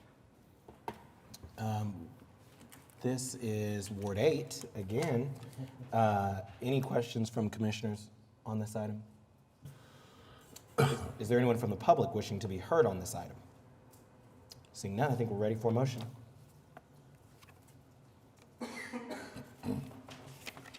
I'll make the motion. I make the motion to recommend approval to City Council on PUD 1825. And I guess we need to amend TE1 to limit the maximum density to 230 units. Correct. Is there a second? And please, as a second by Commissioner Hinkle, please cast your votes.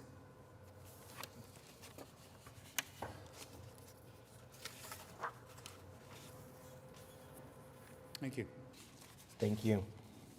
Motion passes. We're now on to item 26, PUD 1828. 27? 27, sorry. Did I jump? 26. PUD 1829.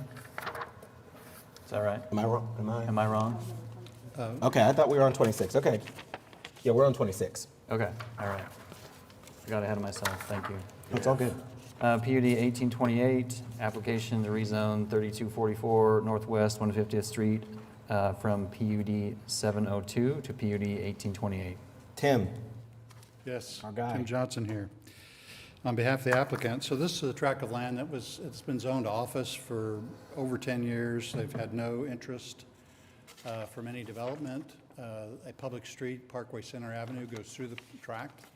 This is a change in zoning to allow the office use to remain, but add the use unit for duplexes. The staff has no, wait, they do.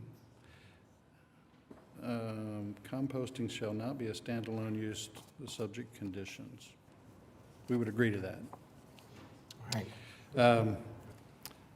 And you're familiar with the area. The property immediately to the west is part of the Crossings Church property, and then on the corner is Francis Tuttle Votech.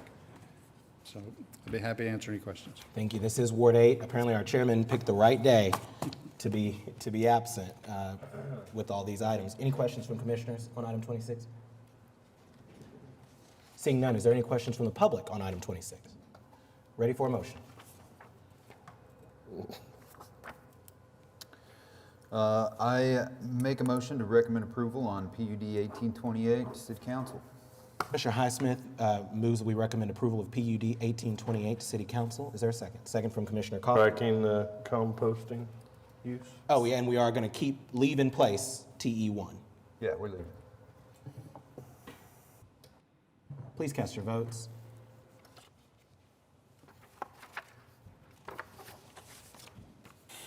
The motion passes. Thank you. We are now on to item 27. This is PUD 1828, application to rezone 7200 Northwest 164th Street from PUD 1213 to PUD 1829. Tim Johnson again on behalf of the applicant. So if you can see on the site plan or the map up there, there's office warehouses to our west. What this zoning will allow is a continuation of that use. They're going to continue to build these light industrial office warehouse structures to the east. There are no TEs on this one. I'll be happy to answer any questions. This is, again, Ward 8. Are there any questions from commissioners on this item? Seeing none, are there any members of the public wishing to be heard on this item? Seeing none, I think we're ready for a motion. I make a recommendation, or make a motion to recommend approval to City Council on PUD 1829. Commissioner Highsmith moves that we recommend approval of PUD 1829 to City Council. Is there a second? Second from Commissioner Clare. Please cast your votes when available.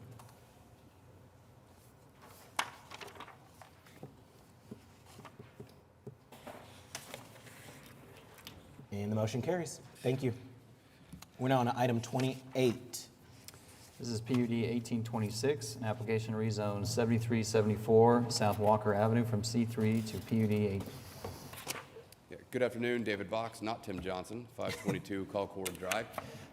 This is an application for a multifamily development located at South Walker and 240. The site is zoned commercial, but the way that this land is developed around it, all of the viable commercial property has already been developed, so it's unlikely that you would see any commercial development off of the arterial, frankly, blocked from view. So we came in with a PUD for a multifamily development. We think it represents a nice transition of zoning from the heavier commercial along the freeway and along Walker as you get back towards single family. There is a tributary that runs through this that will be accounted for, as you can see on the site plan that was done by Tim Johnson. So if you want to hear from him on this, he can come back up here. This is recommended for approval. There is one TE that we do agree to. All right. And this is Ward 4. Commissioner Privet. Anybody signed up to speak? No, sir. I think this is a good infill development in this area. I'd be ready to make a motion to approve. Look like we have plenty of access also. Excellent. Any other questions from commissioners? Is there anyone from the public wanting to be heard on this item? Seeing none, I think we're ready for a motion, Commissioner Privet. All right, I'll move to recommend approval of PUD 1826 to City Council. Commissioner Privet moves that we recommend. Subject to the TE also. Commissioner Privet moves that we recommend approval of PUD 1827 to City Council with a second by Commissioner Hinkle. Please cast your votes when available.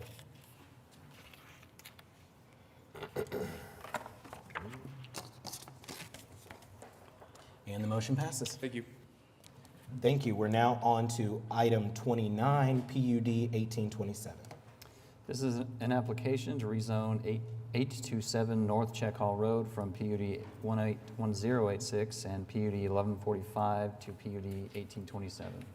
Once again, David Box, 522 Colcord Drive. This is a similar application, just different part of the city in that you have the heavy retail and grocery that have developed in front of this tract.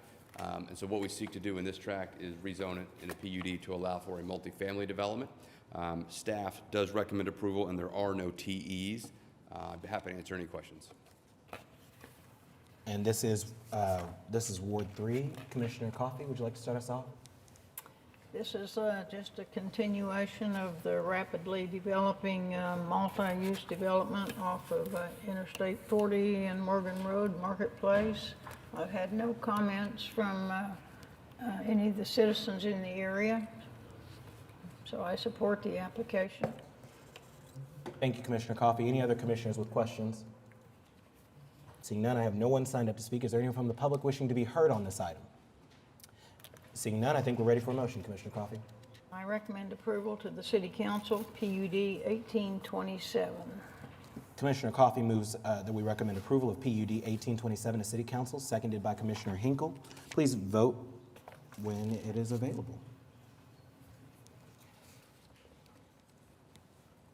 All right, and the motion passes. Thank you. Thank you.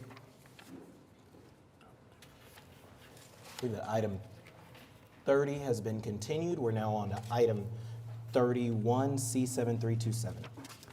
Good afternoon, Commissioners. Chris Anderson with SMC Consulting Engineers.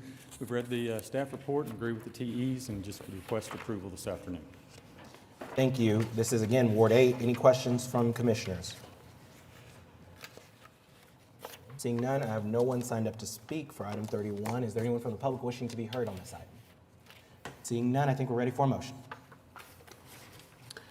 I'll make a motion to recommend approval on PUD 1827 to City Council. This is the final plat, so we are the last stop on 31.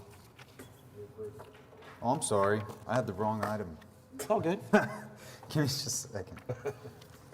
So the motion by Okay, I make a I make a motion to approve C7327. Commissioner Highsmith moves approval of C7327. Is there a second? Subject to the from- TEs? Subject to the TEs. Correct. Please cast your votes when available.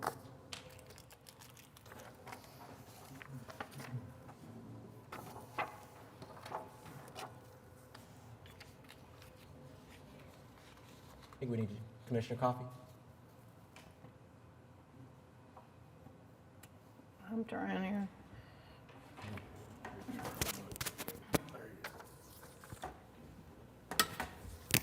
Need to do a voice vote? Yeah, we can do a voice vote. Just voice vote. You'll have to close that. Yeah, Commissioner Coffey, how do you vote?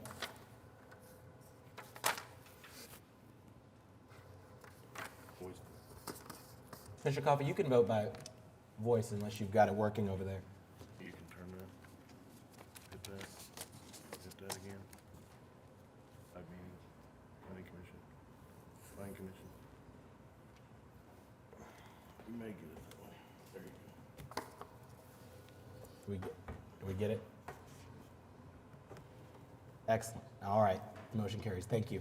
Thank you. We're now on to item 32, C7323. This is a preliminary plat of the T Oklahoma City Phase 1, located north of Southeast 59th Street and west of South Sunny Lane Road. Well, you're hitting. Thank you. Is the applicant present? Yes. Michael Tibbetts with Express Building. We're the owner and the developer. And could we have your address for the record too, please? I don't know why it's walking. 8580 County Road 167. Excellent. Go ahead and tell us about your application. Yeah, so this is the first phase of a 210 townhouse rental development. It's the first or the latest, most recent residential construction in the area. We've gotten it broken down into 3 phases. The first phase is along Southeast 59th Street, going up both the west and east portions of the parcel. Phase 2 will be the northern section connecting us into Jones Boulevard, and then phase 3 will fill out the middle. We're still finishing our final plans, but we're trying to get the preliminary plat approved so that we can proceed with that and go through plan review. Excellent. And this is in Ward 4. Yep. And agreement with TEs. Sorry if I missed that. Do you Sorry? agree to the TEs listed? Have you read the technical evaluations in the staff Yes. report? Yeah, there's 5 of them, I believe. Yes. Yes, sir. Yeah, we're okay with those. Excellent. Any questions from commissioners? Seeing none, we do have one person signed up to speak. John Dowd?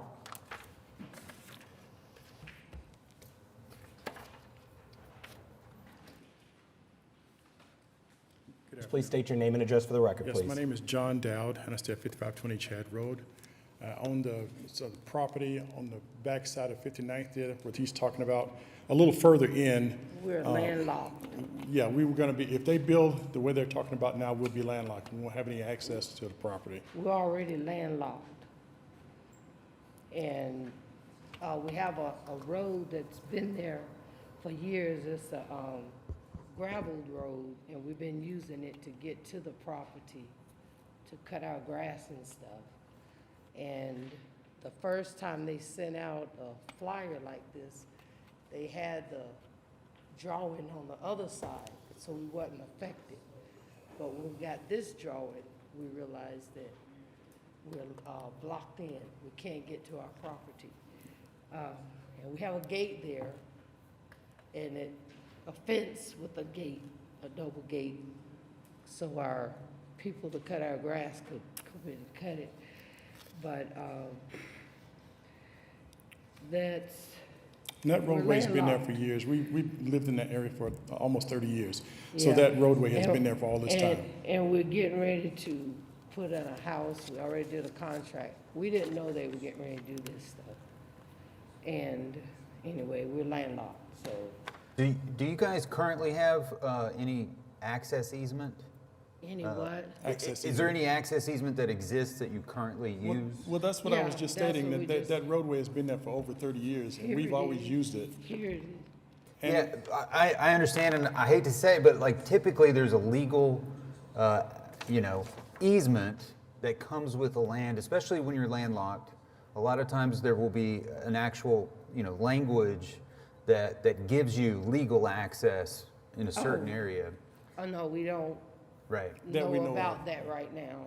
No. That's what we're trying to make sure that we don't get where we can't even get to it. And we just discussed it with the gentleman, and we just asked him, Right. if we could I just think have a we little can easement work way to it get out, through, but we can we just- work this out. Well, for the applicant, do we see a way that we can grant access to their property through this development? This was brought to our attention yesterday afternoon, our engineer, and I did have a chance to briefly talk to them before this meeting. There's kind of three factors that we have an issue with it. One, we plan on putting gated entrances off of Jones, Laverne, and then Southeast 59th to restrict the access to the development. I don't know if I didn't submit this, but this kind of shows a better view of it. This is their landlocked parcel. They also own the house off of Jones Boulevard that could provide access for them. There is 3 curb cuts along Southeast 59th Street, but I wouldn't by any means say that there's necessarily a road. I can see where they may have been accessing that property from Southeast 59th Street, but for us to have a gated community and then have to allow access to some adjacent property kind of eliminates that from being a private development. Sure. So we've got buildings where they would have access as well, so it's very difficult for us to change our design to accommodate that and also to now not have a private development. So For these two, so is that true? Do you guys own the property to the north? Yes. We do, but it can't get to that. There's always been a fence between the two. There's no access through there. There's like a. Come back forward to the It podium. didn't always belong to us. There's like a natural drain that runs through there, and there's trees and stuff, but we have no access. We have to come in through the back way. And as my wife stated earlier, we're in the process of building a home back there, a large On home. that property, And, that's landlocked. and this was before we got anything about got them all wanting to this. buy the property and build. So, This is a tough one. I think you guys are in a bad situation right here, I'll be honest with you, because without actual legal language that granted you access from the south across that property, he doesn't have to grant it. Now, we can make a request of him here today, but I'm not sure that that's within our purview to require. So, I understand what you're saying, but what if there was the road that we've been using all this time? Isn't there like a squatter's law or a grandfather's something? I don't know about that. I mean, you that might we've have to been ask using some it attorneys all this about that time. one. We don't This even guy's an know- attorney. We don't even know when they got the property. I'm just gonna ask Sure. so that everyone. And just, the first, design they sent out didn't show us losing access to our property. Yeah, it was on the east side of the church, and now Yeah. all of a sudden they're Now buying it's out all on- of it, and that takes out the road we needed to use. Sure, well, I'm not a land attorney. We're just citizens that do our best up here. So I might rely on some of these other guys. Let's hear from our legal counsel on that. Susan, would you mind enlightening us? Can you hear me? I think so. And when we spoke, I'm sorry, go ahead. Well, I think this is probably going to be a civil matter, but you may have a right, to have access if you used it that long, some type of, easement by necessity or something like that. So that would be something that you all would probably need to work out. But I don't know that this commission can do anything about that. I think we could. We just want to make sure it didn't go through without us having a chance. I mean, Especially after we've already started building, Yeah. We Yeah. gotta have access, so. So if I'm understanding our direction from our legal counsel here, there's no action that we can take to grant them this easement without the permission of the applicant, correct? Right. And at this point, the applicant is not willing to do so. So your recourse he is, said he's not willing to do so. are you willing to grant the easement? Not. Not at this Are we time. willing to discuss it? I'm willing to discuss it.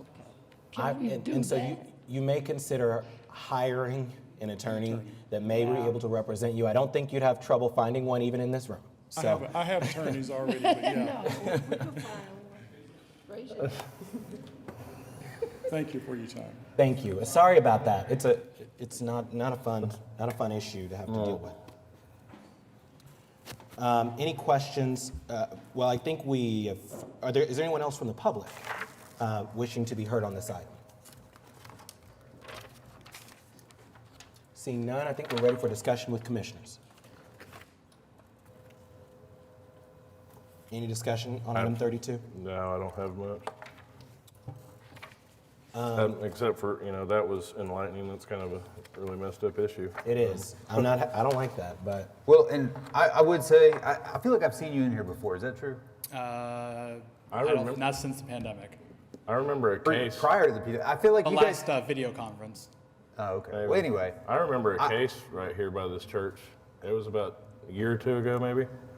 No. I can't remember what it was, but Well, Yeah, yeah. our Okay, it was PUD a was church. approved in 2018, so it was just a couple years ago that we actually got this. Why would you say that, right, that the members of this commission look extremely favorably on applicants that are willing to work with their neighbors? Yes. Yes. We're not going to stop you today, but it would be, obviously, it would be an ideal situation if you could come to some kind of compromise or agreement with these good people Yes.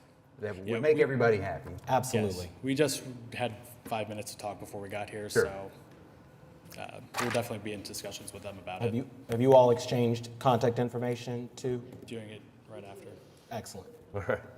Okay, with all that said, I will recommend approval of case number 7223 to City Council. No, sir. So We subject to the TEs. It's a plat. it is a plat, so there's a final. Oh, this is a plat. Yep, sorry. We're approving it. Yeah, I approve. So Commissioner Privet moves approval of C7323. Is there a second? Second from Commissioner Hinkle. Please vote when it's available.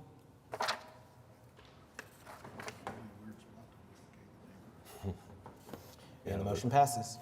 That spot is going to require. Thank you. And I'd say to the Dowds, if there's anything we can do to help, please let us know. And don't hesitate to reach out to us. We're now in line for item 33, C7324. This is a final plat of Castleberry West Villas Phase 1, located north of Northwest 192nd Street and west of North May Avenue. Again, Chris Anderson with SMC Consulting Engineers representing the developer. We've read the staff report and agree with the TEs and just request approval of the plat. Thank you. This is in Ward 8. Are there any questions for the applicant? Seeing none, there's no one signed up to speak. Is there anyone from the public wishing to be heard on this item? Seeing none, I think we're ready for a motion. I would note that there was one protest in the packet, I think. There was a protest in the packet from Mr. Askew. And it was the same protest as a previous item, too. Absolutely. Any questions, comments from commissioners? I think we're ready for a motion.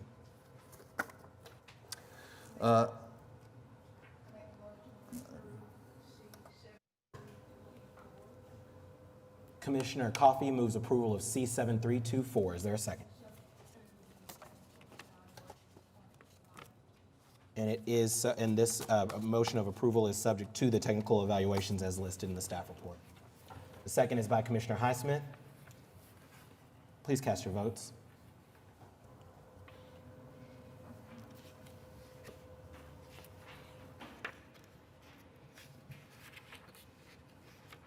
And the motion passes. All right, Thank I you. think we're on for item 34, SPUD 1324. This is an application to rezone 805 Northwest 68th Street from R1 to SPUD 1324. Is it? Good afternoon, Mark Zitzow with Johnson & Associates. We thought we'd give Tim a break on the last There item. you go. This site will probably look somewhat familiar to you. This was on your agenda a few meetings back. It was proposed as an I-1 straight zoning. Commissioner Powers and the commission recommended that this be put into an SPUD. That's what's before you today. I have spoken with Commissioner Powers earlier this week. She did have a few changes that I'd like to read in. That document has been revised, redlined, and resubmitted to staff already. Those changes are removing the participant recreation indoor use, reducing the freestanding sign to 6 feet in height, limiting the attached signage to 80 square feet, and including the standard architectural language requiring 70% masonry on the building. With that, this proposed project is for a local home builder.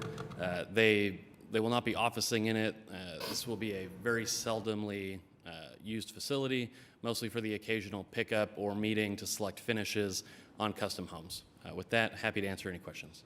This is Ward 2. Commissioner Powers did email me as well, affirming her support as well with the changes that Mark just mentioned. Any questions from commissioners? I don't have anyone signed up to speak. Is there anyone from the public wishing to be heard on this item? Seeing none, Mark, I'm going to ask you to just go ahead and read the changes one more time. I think since it's going to be in the resubmitted document, I don't know if we need to approve those in the form of a TE. I don't believe so.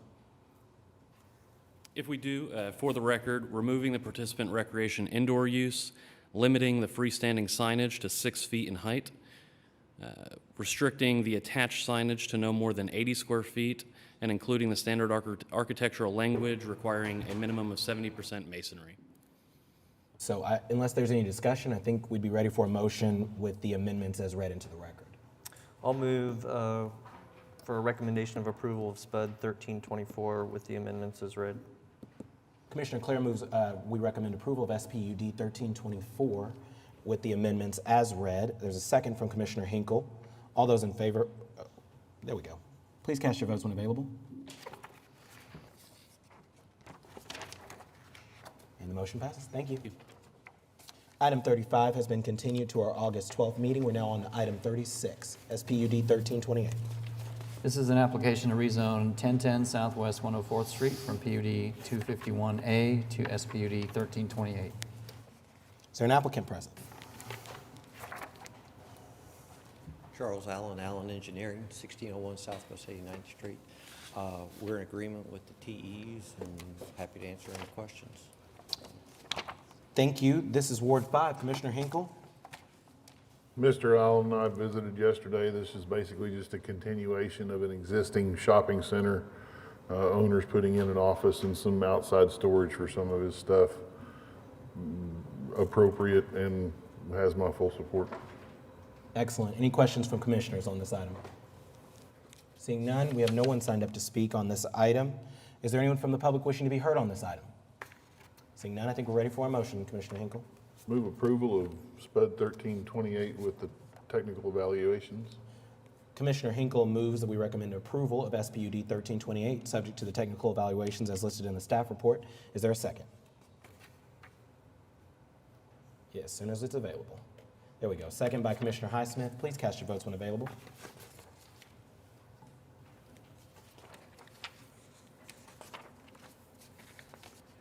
And the motion passes. Thank you. We're now ready for item 37, C7283. This is a preliminary plat of Morgan Glen, located north of Southwest 44th Street and west of South Morgan Road along with a variance to section 5.3.1.d.5 of the subdivision. Good afternoon, David Box, 522 Colcord Drive.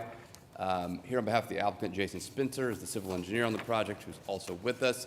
You will probably recall, this came before Planning Commission about a month ago. You continued the plat to allow the city council to take action on the rezoning application because there was some protest with the plat. At the city council hearing, it was approved unanimously, and so we are now back here with the plat. A couple things about the plat. Primarily the objection, I believe, came from the folks to the north as well as the individual that has this, the lot right here that's cut out. So we do have a 25-foot common area buffer along the west, a 10-foot common area buffer along the north, and additionally, we have larger lots that are 7,200 square foot minimum along that northern line. That was one of the commitments we made with the council person when we were going through the zoning. When it comes to this lot, this is a significant common area, 10 foot around here. His house faces east, and so we have a sizable buffer, which is 70 feet here before you get to a street. And there's only 4 houses here. The rest of this is common area. A major tributary runs through here, which is why you see such significant common area. But the plat, except for the one variance we need, does conform to the subdivision regulations. The TE we need is about connection. There is no ability to connect to the west, as there is no development over there. There are already 5-acre lots. To the north, there is no stub from that development. And to the east, as you can tell, it is significant. I don't know if you have an aerial, but significant drainage way that goes through there. There you go. Mostly floodplain, floodway. So connecting to the east, there would be nothing that gets developed over there, or it would have to be some sizable bridge that would somehow end up over the creek. You can see the way the creek meanders. It's really kind of no man's land to the east of our site. So there is no potential in the future to connect to anything there, which is why we seek that variance. So with that, we do agree to all the other TEs, but do need the variance on technical evaluation number 3. Thank you. Commissioner Coffey, would you like to start off our discussion on this item? Yes, I have had discussion with some of the adjacent neighbors. Their primary concern, of course, is dealing with Mustang Creek as well as some of the tributaries. So I am very supportive of us taking a very close look at the drainage studies and the engineering and flood studies. Some concerns regarding the size of the lots and the size of the houses, and of course that's not within the commission's area to decide. As it relates to the variance, I agree with the request to remove technical evaluation number 3. Other than that, I think I'm good with the other aspects of the application. Excellent. Any other questions from commissioners? We don't have anyone signed up to speak from the public. Is there anyone from the public wanting to be heard on this item? Seeing none, I think we're ready for a motion, and we can take the motion on the variance first, Commissioner Coffey. Okay. I recommend approval of removing technical evaluation number 3, which is the variance requested. So I think the motion, Commissioner Coffey, is to approve the variance to section 5.3.1.d.5 of the subdivision regulations. Is there a second? A second from Commissioner Highsmith.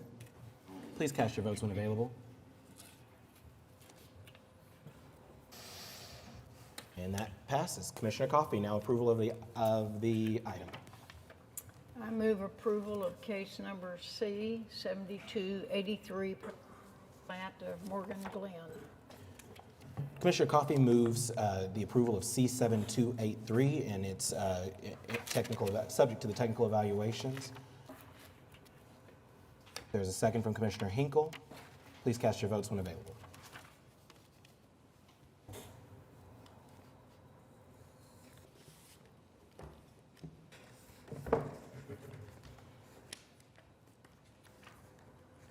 Thank you. All right. Thank you. We are now on to item 38, SPUD 1312. This is an application to rezone 201 Northeast 14th Street from R1 to SPUD 1312. Once again, David Box, 522 Colcord Drive, here on behalf of the applicant, who is also here with us. This is an application for an SPUD that would allow for 3 single-family residences to be built on this lot. It's probably worth a little bit of history on this application. This came before the commission sometime last year. At the time, it was anticipated to have more than the 3 lots, and there were other uses included in the SPUD, including multifamily. So the multifamily use unit was included in the previous PUD. There was protest. This commission did recommend approval of that SPUD. My belief was unanimously. It then went to city council. My client did not appear at the city council hearing, and it was denied. So one of the reasons it was denied was because of some of the commitments he had been willing to make weren't included in that SPUD document, primarily the removal of the multifamily use unit. So he hired me. We have come back and tried to encompass all of those agreements that we believe the neighbors to want within this SPUD. So what you have now is this SPUD that is limited to 3 single-family residences. There is no multifamily use unit included at this point. It is just the R1 single-family, except that we allow 3. This is an urban medium designation under the comp plan. So in the urban medium designation, from your staff report, developments are expected to be larger in scale, have greater intensity, and priorities for the urban medium areas include infill developments, which of course is what this is. It is a site that is vacant, and it's similar to several other projects you've seen in the core. Notably, we had the fight in Linwood, where in Linwood it was all R1, and we sought to put 3 units, we sought to put 4 units on it. We negotiated it down to 3 units on a corner lot similar to this. Linwood, although it is R1 predominantly, it is urban medium in the comp plan, so it was recommended for approval similar to this. If you look at the staff report under plan conformance considerations, it does say their proposal for increased density is consistent with density ranges within the urban medium LUDA and comprehensive plan goal to provide a mixture of residential housing types and infill development on vacant lots. Cindy, could you display the zoning exhibit I sent you? One of the other, or stay right there if you don't mind. One of the things that we discussed with the neighbors was the setback along 14th Street. And so we conducted a survey of the existing structures that are there on 14th Street, and our setback is 15 feet. The average setback from those structures was like 14.9, and so the 15-foot setback is consistent with what you see. So along 14th Street, although we have 2 structures facing 14th, the building line is going to be the same. One of the TEs that staff has requested that we agree to is that all of the 14th Street units have the front porches. To be consistent, and that's consistent with the UCD. We agree to that. We also, as it relates to Walnut, have a consistent, for here we're using it as our front yard, but we're going with the side yard setback to once again keep that building line that you would expect to see up and down Walnut. Cindy, could you go to the zoning map that I sent you, please?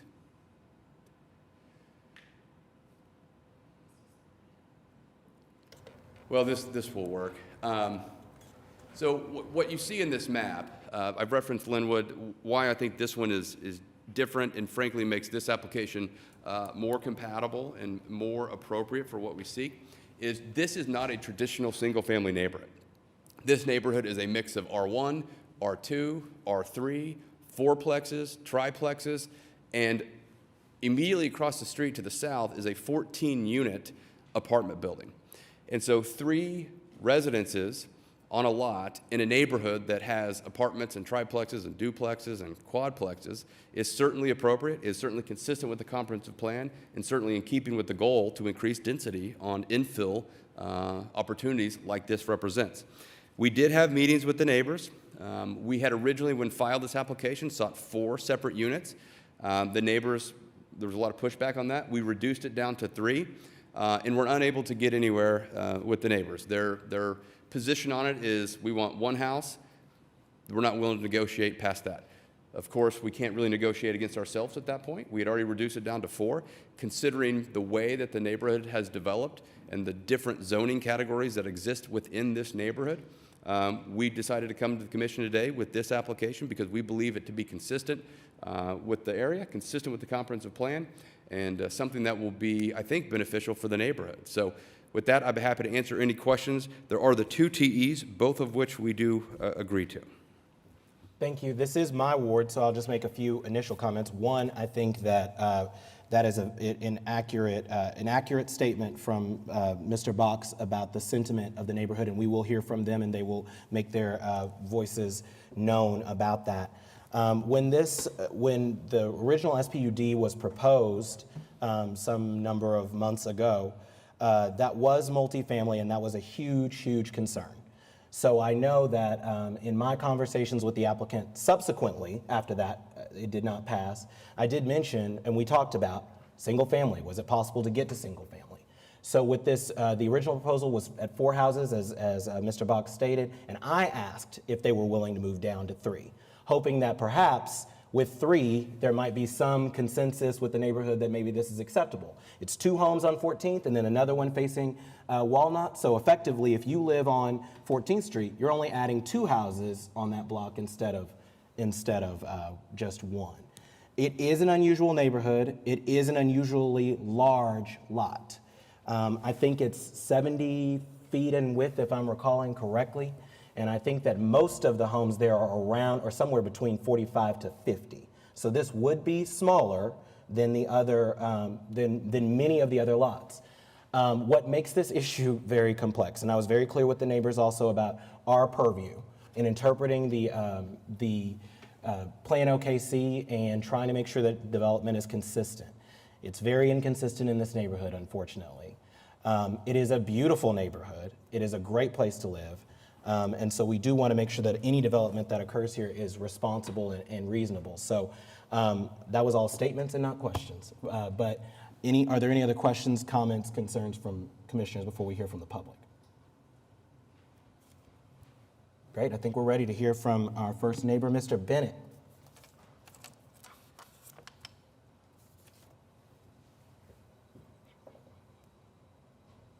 Please state your name and address for the record, please. Alan Bennett. I'm at 233 Northeast 15th Street. Thank you for hearing this. One of my legs fell asleep waiting here. Sorry. I also represent the 49 people that signed the petition against this lot split. Commissioner Pennington had the kindness to join a meeting, Zoom meeting with the applicant, offered his insight. In that meeting, he suggested, since we were questioning setbacks, he says, well, look, if you want to honor the neighborhood setbacks, just write that into the SPUD. Is that what you said? Okay. Well, if you read the SPUD, you will not find that language in the SPUD. Instead, Cindy, can you turn on to Exhibit 3, or not 3, C? It's, the next one. All right, instead of honoring the neighborhood setbacks, when I got to this, I thought, is this amateur hour for setbacks? Or is this just a bit of sleight of hand? Using Google Earth to determine the neighborhood setbacks is wrong on several levels. First of all, it's a photo. Unless your satellite's directly over the neighborhood, it's distorted. Everything's distorted. They got to stitch things together. If you study these closely, things are a little bit out of line. And then there's the overlay, the property line overlay that you see there, those little white lines. There is no guarantee that those are exactly there. They're just there for reference. Everybody knows that.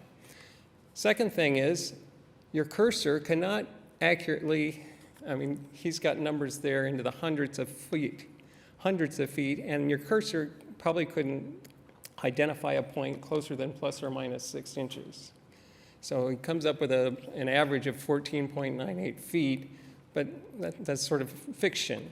But the third thing is, he's measuring to the porch overhang and calling that the setback. Now, the setback has to do with the living space of the house, not the porch. So he wrote into his SPUD that he's going to have the building setback at 15 feet, which is not really the case. The better way to do it is to call the city planning department, which I did. And in less time than it took for him to click on all these houses, helpful gentleman there helped me, or went to the plat, looked it up. The setback on 14th Street, in fact, in our whole class in North Highland Park, is 30 feet. 30 feet in the front, 10 feet in the back, 5 feet on interior sides, and on corner lots such as this, it's 15 feet. All right, now those first two numbers, the front and back, are on the plat. He told me the side ones are current district regulations, all right? So clearly, the petitioner doesn't really have any intent to honor our setbacks.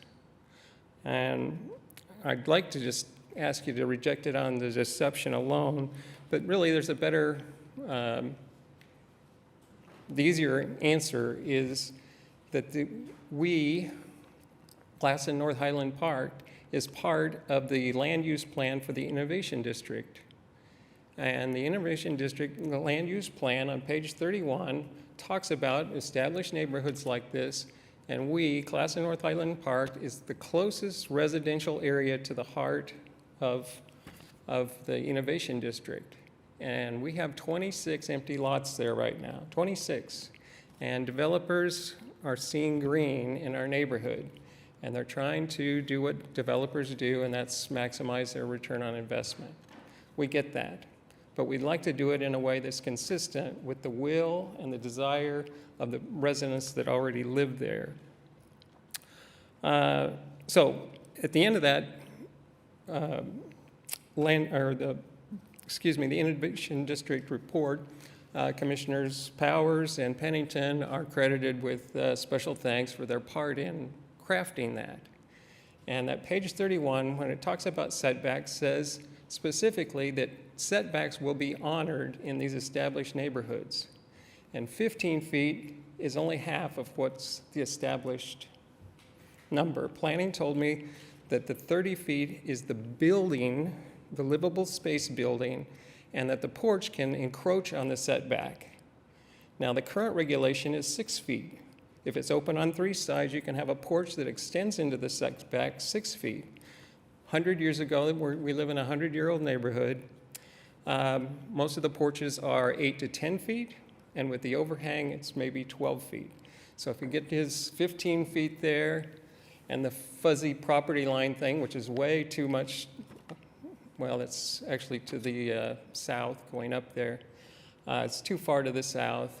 You'll get to the 30 feet, to the livable part of the house. So this is not honoring either the land use plan, nor is it consistent with the neighborhood to have houses just at the 15-foot level. We have one other speaker here today. We had 2. One had a previous appointment due to the length of the first point, or the first item here. But so we had 2 other speakers, and a third person, or fourth person, would also be here. That was our neighborhood association president, who unfortunately, tragically, died this week. And I don't mention her as a sympathy ploy at all, but she was passionate. Her name was Homelita McKnight. She was passionate about taking an active role on how we're going to see the development of these 26 lots, empty lots. And to correct the previous statement, it's not a heavily mixed neighborhood as yet. There are no triplexes. There are no quadplexes. We do have the apartment straight across the street, and we have several duplexes. They are zoned for more than that, but right now there are no existing quadplexes or triplexes even. So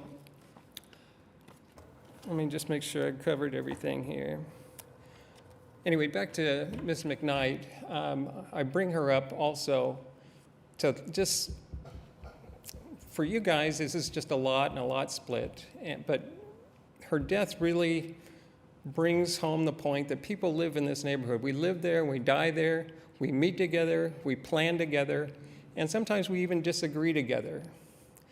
But on this case, my colleague over here, Doug, he took 16th Street. I took 15th Street, we had another couple do 14th Street, and in one evening, we were able to collect these 49 signatures. And not one person said, oh, where's the one that says I support that? Nobody wanted to support it. Why is that? They didn't want to support it because everybody, I mentioned the 26 lots, every one of those people has an empty lot, either in front of them, behind them, across the street, something like that. Everybody's got empty lots in our neighborhood. I personally have 3 lots. I have one next door and 2 across the street. We don't want to see this type of train, momentum get going in our neighborhood, because every one of those neighbors see, uh-oh, we see what's happening here. If we let 3 houses here, do I want 3 neighbors next to me? Do I want, if they all go to split into 2, do I want 6 neighbors? Do I want 9 neighbors? Do I want 12 neighbors? I'd like to have those 3 neighbors. So that's the reason we were able to so quickly get the 49 names in one evening. Nobody opposed, so this is unanimous. We have the land use plan, which our planning department has recommended that the city council adopt as part of Plan OKC. Has that happened already? Have they adopted it? No, it has not happened. We have not made that recommendation at this point. So right now, it's a draft plan. All right, well, we're moving in that direction, and I would like to see that plan honored at this meeting, at this hearing, and not give a false green light to any other developers, that these 26 other lots are up for grabs in the same manner. In fact, if you were to quash this proposal today, we're pretty well assured that we're not going to have this problem come up again 26 times. Just one more minute, Mr. Bennett, I apologize. Pardon? Just one more minute, Mr. Bennett, I apologize. All right, I'm coming down the home stretch here. All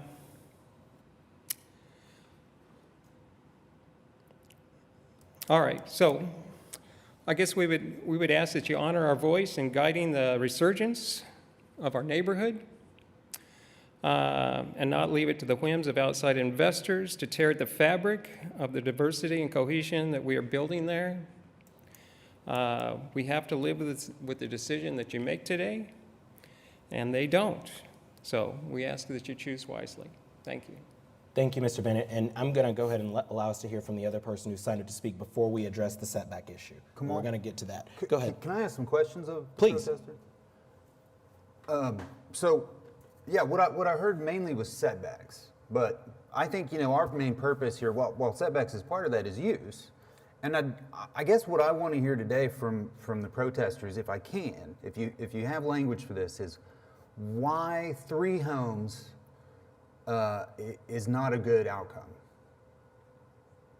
So versus 2 homes versus 1 home, right? I heard that you guys want 1 home only. Why not 3 homes? Assuming we get all the other portions of language to where you guys are okay, like say the setbacks issue. If they agree to the setbacks that you guys are asking for but still want 3 homes, my question is why not 3 homes? This won't work with the normal setbacks. That's why he went through these gymnastics to try and put 15 feet in there. But that's not for us to figure out. If we accept the setbacks that you're asking for, are we okay with 3 homes? If they can figure that out within that setback. My guess is the answer is no, but I want to know why too, if we can. It's not as strong a no as it is with their current thing, because most of the neighbors are concerned about sight lines going down the block, and then all of a sudden you get to the end of the block and we've got homes out just 15 feet away from the property line instead of, the porches typically are 22 feet, and the houses, of course, are 30 feet. So it's just going to stick out, and then if they build a porch that encroaches on that 15 feet, it might be up near the sidewalk. So if they were to fix the setback issue, there would be less opposition to it. But we still would consider this a precedent for those 26 other lots, and we would not want to give the green light to other developers to say that Class in North Highland Park is open game for lot splits. So we would probably oppose it on the principle there's just too many other lots available in our neighborhood that would be open to the same thing. Well, we'll tell you guys, the best way to control what happens on those lots is to own them. So you guys might think about that as a neighborhood. Otherwise, developers will come in and they're going to propose, what they want to propose. We do have some resident owners, but most of our properties are outside investors. Other questions? Any other before I sit questions down? from commissioners? Thank you, Mr. Bennett. Mr. Matheny. You have 5 minutes. Doug Matheny. I own the lot at 225 Northeast 16th Street and the vacant house at 229 Northeast 16th Street that I'm working on developing. My mom lives next door at 301 Northeast 16th. She's been there about 6 years. I bought that lot that her house was built on by Positive Paseo, by the way. Neela Clements helped us with that 6 years ago. And I bought the lot about 7 years ago. I've been active in the neighborhood association ever since. I don't actually live in the neighborhood yet, but like I said, we own the 3 properties there, and I spent a lot of time there and I've attended dozens of neighborhood association meetings. I feel like I'm here today in part representing a lot of people that can't be here during work hours, but also some people that are kind of frustrated with this process and really don't want to continue to engage in it because it had, this, as mentioned, this has been going, this discussion about this lot's been going on for well over a year. Started with the proposal for an 8-plex. And there was a mix-up where the very first meeting after the pandemic of this committee where I believe that wasn't postponed or where you were allowing for business to occur, somehow we had missed that opportunity in that first meeting in April or May. And so we didn't provide the kind of input that we had hoped to on that 8-plex, so it went to City Council and we had to fight it there. We've come back now to this project that's been proposed of dividing the lot first into 4 and now into 3. I personally don't see much difference between 4 and 3. You're still changing the character of the neighborhood by dividing an R1 lot into 3 lots. So, I mean, it really does change the character of the neighborhood. There's no getting around that. So, the concern about why 3 instead of 1, why, besides the setbacks, well, the setbacks are sort of integral to that. That's part of the changing of the character of the neighborhood. But I mean, it just makes for a much smaller lot. And even with starting with the somewhat oversized lots, most lots are at least 50, I mean, I think all lots are at least 50 feet. There might be one that's 45, I don't know, but they range between 50 and 70, with 70 being at the upper end, certainly. But it is a corner lot. There are other corner lots, I think 4 other vacant corner lots, on Walnut there. Turning a house sideways in the backyard of what should be the backyard normally in the character of the neighborhood, and turning it sideways and facing it towards Walnut. Again, it's hard to separate things from setbacks because that's integral to the whole idea of cramming 3 lots onto 1 and 3 houses onto 1 lot. But I mean, you're losing green space, you're just kind of overbuilding on that lot, and it really does change the character of the neighborhood. And it does set that precedent. Mr. Box pointed out during our meeting with his client and him recently that, well, there is no legal precedent. He jumped on that immediately and said, no, absolutely not. There is no legal precedent. I wish there was, but there isn't. But then he went on to say, half dozen times later in the meeting about how Linwood, where 3 lots have been approved, as he mentioned before you today, it's worked out well. So there may not be a legal precedent where you all are bound to approve something because you've approved it before, but it does get brought up as a practical precedent, as a councilman or Commissioner Pennington mentioned during our meeting, acknowledged that concern. And I really don't want to see the precedent set in our neighborhood. There was another Positive Paseo proposal, 14th and, Walnut and 15th, where Positive Paseo actually asked for dividing a lot, single lot into 2 lots. It was a smaller corner lot, and they wanted 3 structures on that lot. This was about 4 years ago. Some of you might recall it. I have one face Walnut, one face 15th Street, and a shared garage in between. And that was the first time we went out and collected signatures, where we got unanimous support immediately of people saying, no, we don't want to split lots, we don't want to set that precedent, we don't want to make these little bitty lots out of our current R1 lots. And you all denied that. You actually told Neela, as wonderful as Neela is and what's great a developer as she is, you said, I'm sorry, we have all of these signatures, we just can't go for this, Neela. And so that ended up being a single family home there, a lovely corner home that added to our neighborhood. It added to the value of our neighborhood and maintained the existing character of our neighborhood. I would ask that you do that again, that you honor these 49 people that signed that, and we could have gotten 20 more. And honor again, as Alan mentioned, the spirit of the pending land use plan for the Innovation District and the stated promise that we want to honor the desire of these neighborhoods in that area as the area is developed, that we want to respect the wishes of people that live there. I submitted a letter previously. I didn't resubmit it. I think Mom and I co-signed it. But we certainly formally oppose it, and there are many others who do. Thank you very much. Thank you. Before we give us 1 second, David. First thing is I do want to make it clear to my fellow commissioners.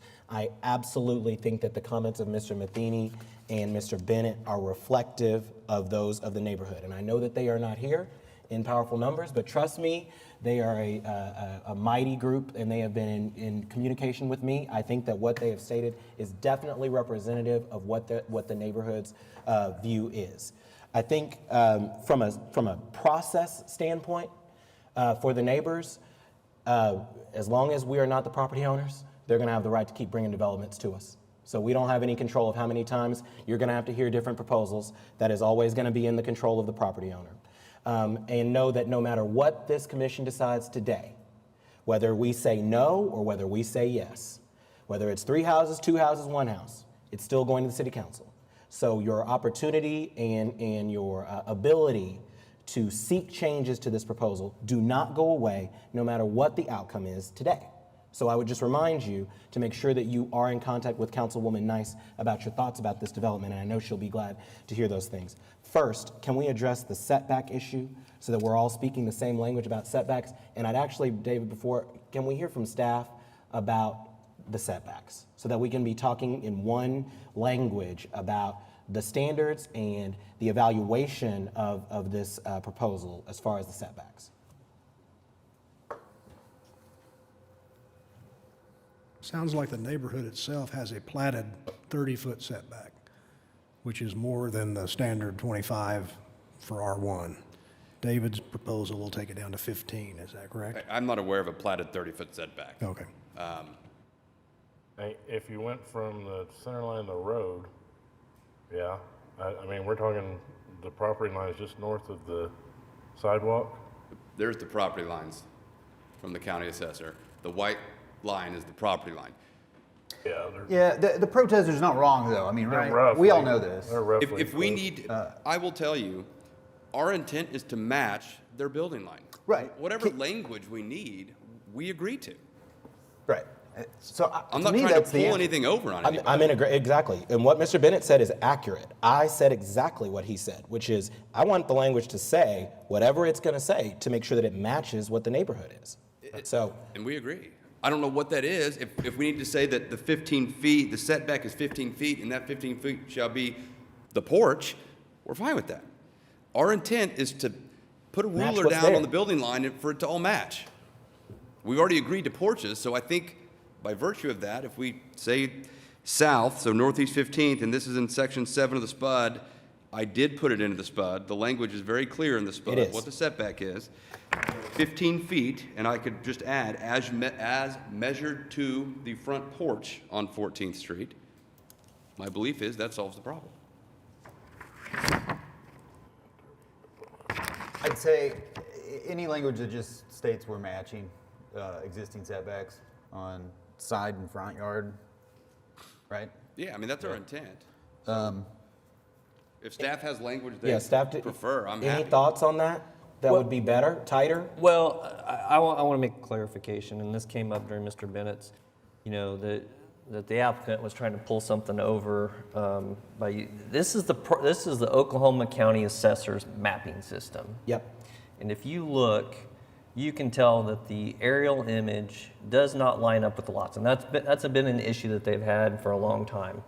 So the measurement that's shown on this is from the line work on the map, the property line, the right-of-way, to the building facade, which is not a hard line. That's the image. So you're kind of measuring two different things here. So that's where I think the 15 foot is a little off.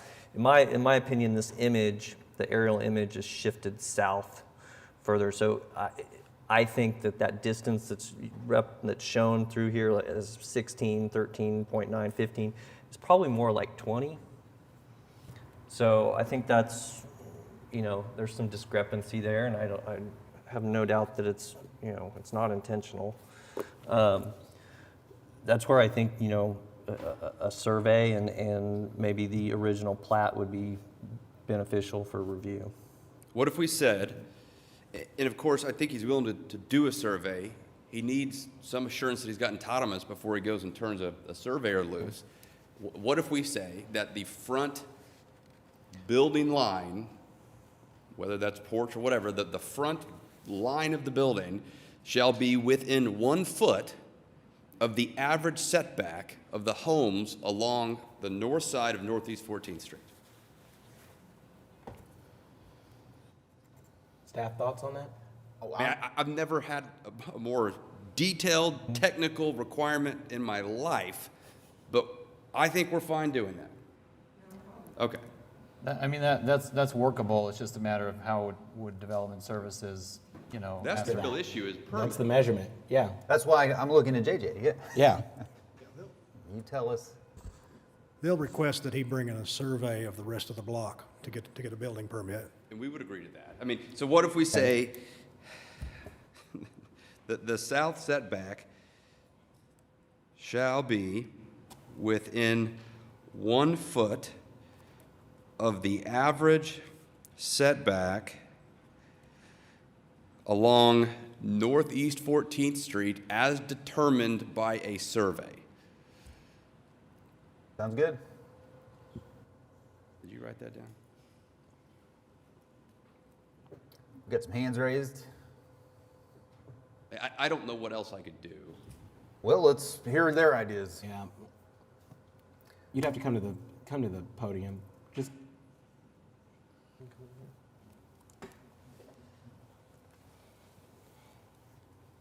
Well, I'd just like to make a distinction between living space, the house proper, and the porch.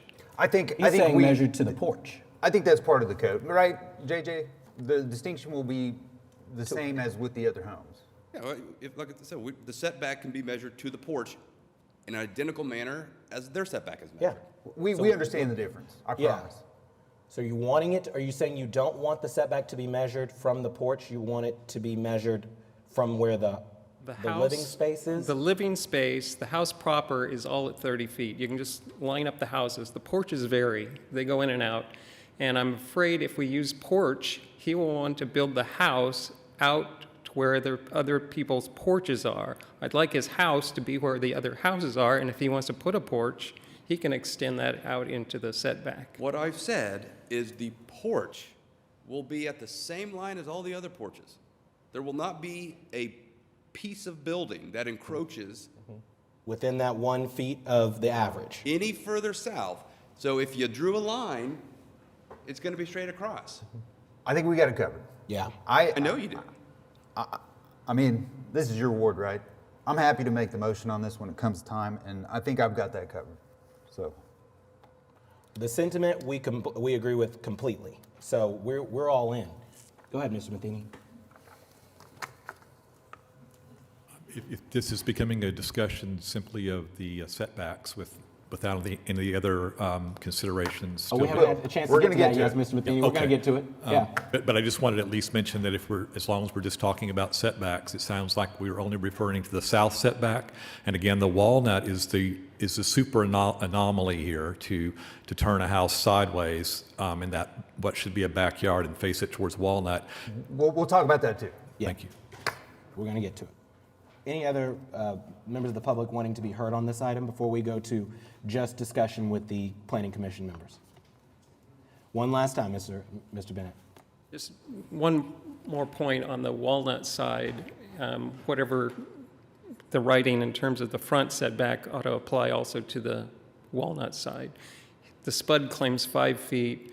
According to my measurements, it's between 8 and 12 feet. Those other houses that run north along Walnut. So we could have similar language, Commissioner Highsmith? Same, both Yep. sides. Rebuttal quickly before we go to discussion? I'll just stand here to. Be ready. You're Be on ready. alert.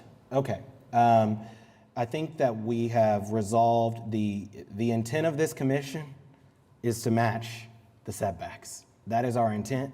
I'm open to any and all suggestions that get us to that outcome. I am committed to that outcome. I think the commission's committed to that outcome. We are all for that. With that being said, I think we should talk about the density on the lot. Thoughts on that from the commission? You guys know where I'm going to be. I'm going to Please, support go the ahead. density. To me, these neighborhoods, I'm sorry, but the historic nature of our Oklahoma City neighborhoods, whether it occurs in this specific neighborhood or not, there are homes on the north-south streets that face those streets. It is common. It is also very common for homes to be of differing sizes and differing intensities of beds. The fact, I mean, legitimately, go to Heritage Hills, go to Mesta Park, go to any of our historically designated areas, and you will see fourplexes, triplexes, garage apartments. You're going to see 8plexes, you're going to see 12plexes. Those all exist in those neighborhoods. It is a traditional neighborhood mix. And to me, what's better than having a triplex? It's having 3 homeowners in your neighborhood. These are people that are universally, everyone agrees, more committed to the outcomes on their property. So to me, it's a rejection of just additional neighbors. It's saying, no, we don't want that many people here. And I don't get that. To me, that doesn't work for me. I can promise you that if it's a concern over property values, that you're misguided on that.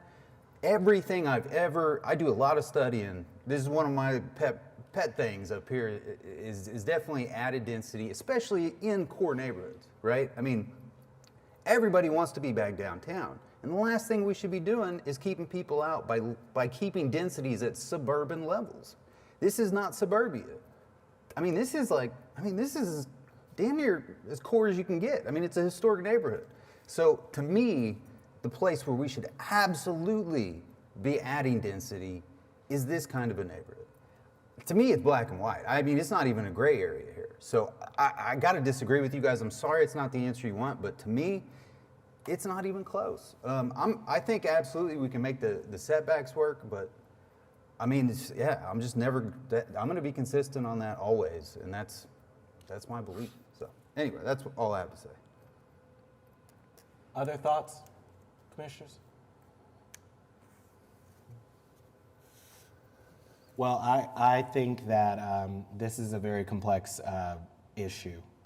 As I stated to the neighbors when I visited with them at our last meeting, this is my neighborhood too. I live at 801 Northeast 18th. So I jog in this neighborhood. I've been here. It is a beautiful place. It is a hodgepodge of different types of homes, different densities. I think it's really a great neighborhood. I think it's very difficult to come up with the perfect answer, given that every corner, on 14th and Walnut is multifamily. I said at the onset in our meeting, our obligation at this horseshoe is to make a decision based on what Plan OKC says and the interpretation of Plan OKC. I would encourage you, I know that unless we are voting for one house, that the neighbors are not happy, and I would encourage you to continue to take that opinion to our city councilwoman and to the city council to ensure that they know. And again, I want to state strongly, everything that these neighbors shared with us is definitely representative of exactly what their neighbors think. They have accurately reflected that. But my obligation, I think our obligation, is to follow the plan. In the interest of the plan, we want development, infill development that increases the density in the urban core. It's consistent with the look. We're going to make sure the setbacks are consistent with the look, and that makes sense to me. I wish, especially since these are my neighbors too, that they would be happy. I wish we could get to an outcome that makes everybody happy. We are trying to do that. I would encourage this discussion to continue even when it goes on to the city council. I think that being said, go ahead. I've got some proposed language on the setback. Okay. Okay. On the 14th Street, I propose, I take out the numbers altogether. So right now it says 15 feet and it says the average is, so it just says south, northeast 14th Street setback shall be within 1 foot of the average setback of the homes in the 200 block of northeast 14th Street, or excuse me, of the homes on the north side of the 200 block of northeast 14th Street as determined by a survey. I don't care. What I was gonna recommend was the language that I'm used to in the DDRC, which is simply that the setback both for the porch and the living space would be consistent with the homes on the same side of the street on its block. Yeah. And so I think that would cover both 14th and Walnut. And so what Walnut I propose is we will match the setback of the building that exists immediately north of us. It's the only one that's on your block. So. But so what language, I just want to make sure I'm clear so that when I go back to my office and draft. Consistent with the setbacks of same, right? So again, I'm going to specify the difference between a porch and a living space, and consistent with, so if there's an average, it's consistent, right? It Consistent with the means it's within that range. So if you want to lock it into a 1 foot of the average, I don't care. But to me, typically you can be between the most and the least. You have what you need for us to come up with that language? I think we need a footage. I think you need within 2 feet, 3 feet. Okay. I will get with staff, and so that I think it's worthwhile for JJ to also talk to plan review, just to make sure whatever we come up with is something they can actually enforce at the time of permitting. Then I would say, Commissioner Highsmith, let's go with the language that you feel most comfortable with at this point. And we know that this discussion is going to continue between now and City Council. Yep. I mean, you got one more? Sorry, I'm not as familiar with the process, certainly not as experienced or comfortable with the process, but it's just a couple of things have occurred to me that seem like they ought to be mentioned. One is the reference to Mesta Park and other historic neighborhoods that where this is not uncommon. I've never seen in Mesta Park a R1 lot become a two houses facing on a corner, two houses facing one way, and then another house facing behind it, to where you end up with three houses on what used to be an R1 lot. It's very rare. Now, you do see fourplexes in the traditional sense, and they have all those setbacks. They look like the larger single-family homes, but they're fourplexes, and that would actually fit the neighborhood. And those could be owned rather than rented, potentially as a condo type of a format. But I'd be happy to give you my contact. Yes, sir. And we could get together and go look at properties all together if you'd like. I can promise you they exist. And we could even communicate via email if you want to. Well, and then again, the slightly wider lot, the 70-foot lot, would lend itself towards a reasonable discussion that, we are not familiar with this process. We felt like we were, with what we've been so far with this developer, it seemed, not prudent to attempt to figure something out during our meeting when this was presented to us. By the way, an entirely different plan was presented to us during the meeting that we had not seen before, a different configuration of the fourplex, so of the 4 individual lots. So it's kind of a difficult thing to maneuver, but certainly the idea of 2 properties, if that had been presented to us, that splitting this R1 lot, which is still undesirable, but splitting a lot into 2, and so you do have you end up with narrower lots and 2 houses facing 14th Street. I think that would have been something that would have fit more into the character of the neighborhood, but that was never presented. And I really think this is kind of it would be an anomaly. It would be very unusual, and I wanted to throw those thoughts out as part of your consideration, even though I think that maybe I'm kind of behind the curve on how this process works, and it might already kind of be decided. But well, it's definitely not decided. We haven't voted. It's not decided till we voted okay. yet. But thank you for sharing Thank you. that view. But to be fair to the applicant, Mr. Matheny, this is just like your views that you have expressed, I know are very representative of the entire neighborhood. To be fair, the applicant did ask if there was anything between 1 and 4 that you all could agree to, and there was universal consensus that the only thing that the neighbors could agree to was 1 home. And so the position that puts the commission in is where in between 1 and 4. The property owner has rights too, so how do we respect those rights and respect the consistency with the neighborhood and find somewhere in the middle? And so at this point, I guess we are between 2 and 3. Commissioner Highsmith is firmly on the side of 3. I'm open to hearing all the thoughts from commission members about this.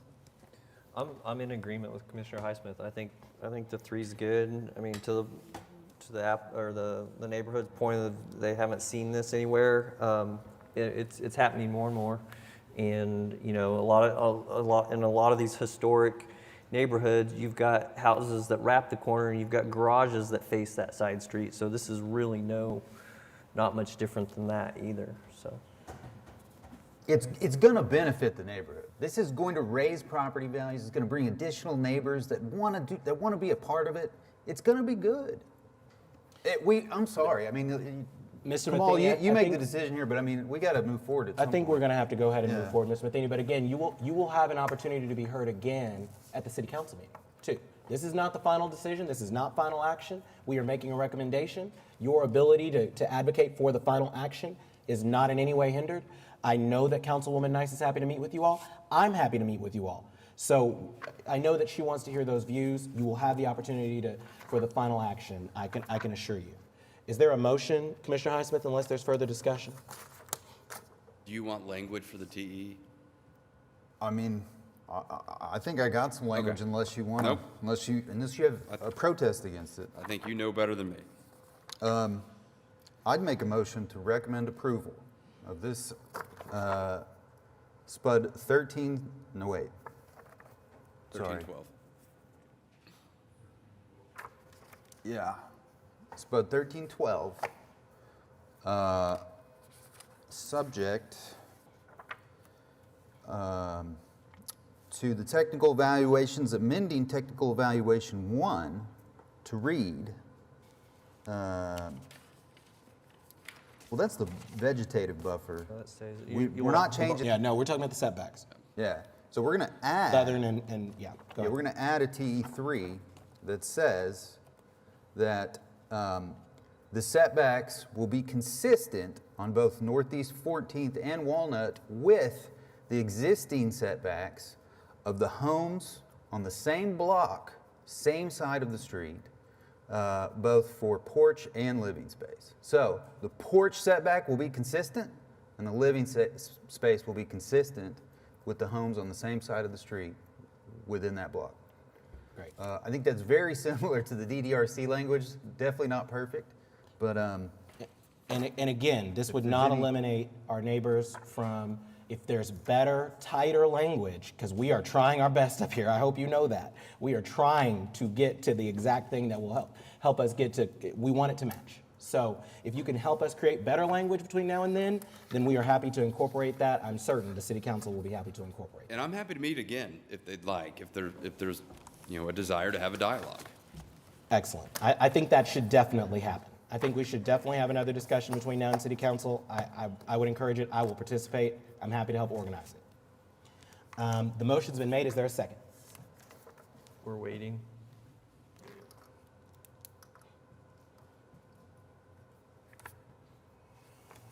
Second by Commissioner Clare.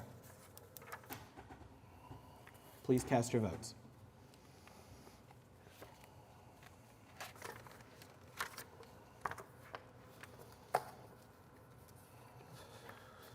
Thank you. The motion carries.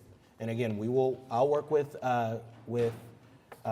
Debbie Martin in Councilwoman Nice's office, and we can organize again to meet again.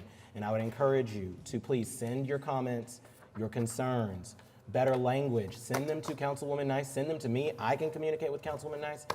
We can keep working on this. There's still time. So let's go ahead and move on. Item 39 has been deferred to August 12th. We are now in line for SPUD 1317. Is the applicant present? It's been a long day.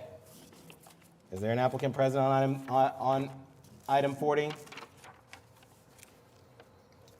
Doesn't appear to be. No. Mr. Box, are you the? What's that? Are you the? Yeah, he is. Yes. Yeah, okay, go I'm ahead. sorry, did you already call it out? Yeah, go ahead. SPUD Oh, sorry. 1317. Application to rezone 1600 and 1604 Northwest 22nd Street from R1 and Urban Conservation District to SPUD 1317. Once again, David Box, 522 Colcord Drive. This is a similar application to what you just heard in that it's a corner lot, but here we're actually seeking 12 units. This won't be separate single-family residences. This will be, there's a site plan, a traditional kind of one building that will have 12 units in it. We met with Commissioner Highsmith at the outset. We actually continued it from the last hearing to come up with more certainty with our site plan and the language in the SPUD. Staff had a host of requests for us in the SPUD, all of which we agreed to, which is why you see that there are no technical evaluations. So again, this is urban medium. An increase in density is what you would expect. This is consistent with the comprehensive plan, consistent with the general area, and an exciting project to bring online. So we'd be happy to answer any questions. I'm not aware of any protest that's been submitted. We'd ask for your approval. Great. This is in your ward, Commissioner Highsmith. It is. I did have some initial comments that we worked through. This is going to sound weird coming from me. Probably, I'm an architect, right? I think this group doing some of the best work in the city. I couldn't be more, happy with having them in town. I think they're going to show everybody how to do this kind of development in a really great way, and I'm excited about it, and I can't wait to see it. So, legitimately, I think this is going to help make the case for density in the future versus, what people tend to point to as the bad examples. I think this is going to be a good example, and I'm happy for it. I agree. A general comment. Other comments, questions from commissioners? I think we're ready. I don't have anyone signed to speak. Is there anyone from the public wishing to be heard on this item? Seeing none, Commissioner Highsmith. I am going to make a recommendation for approval of SPUD 1317. And there were no technical evaluations, correct? Yep, to City Council.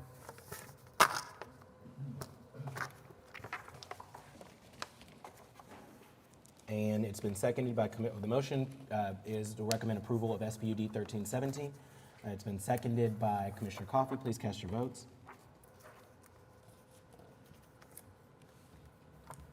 Thank you. Motion carries.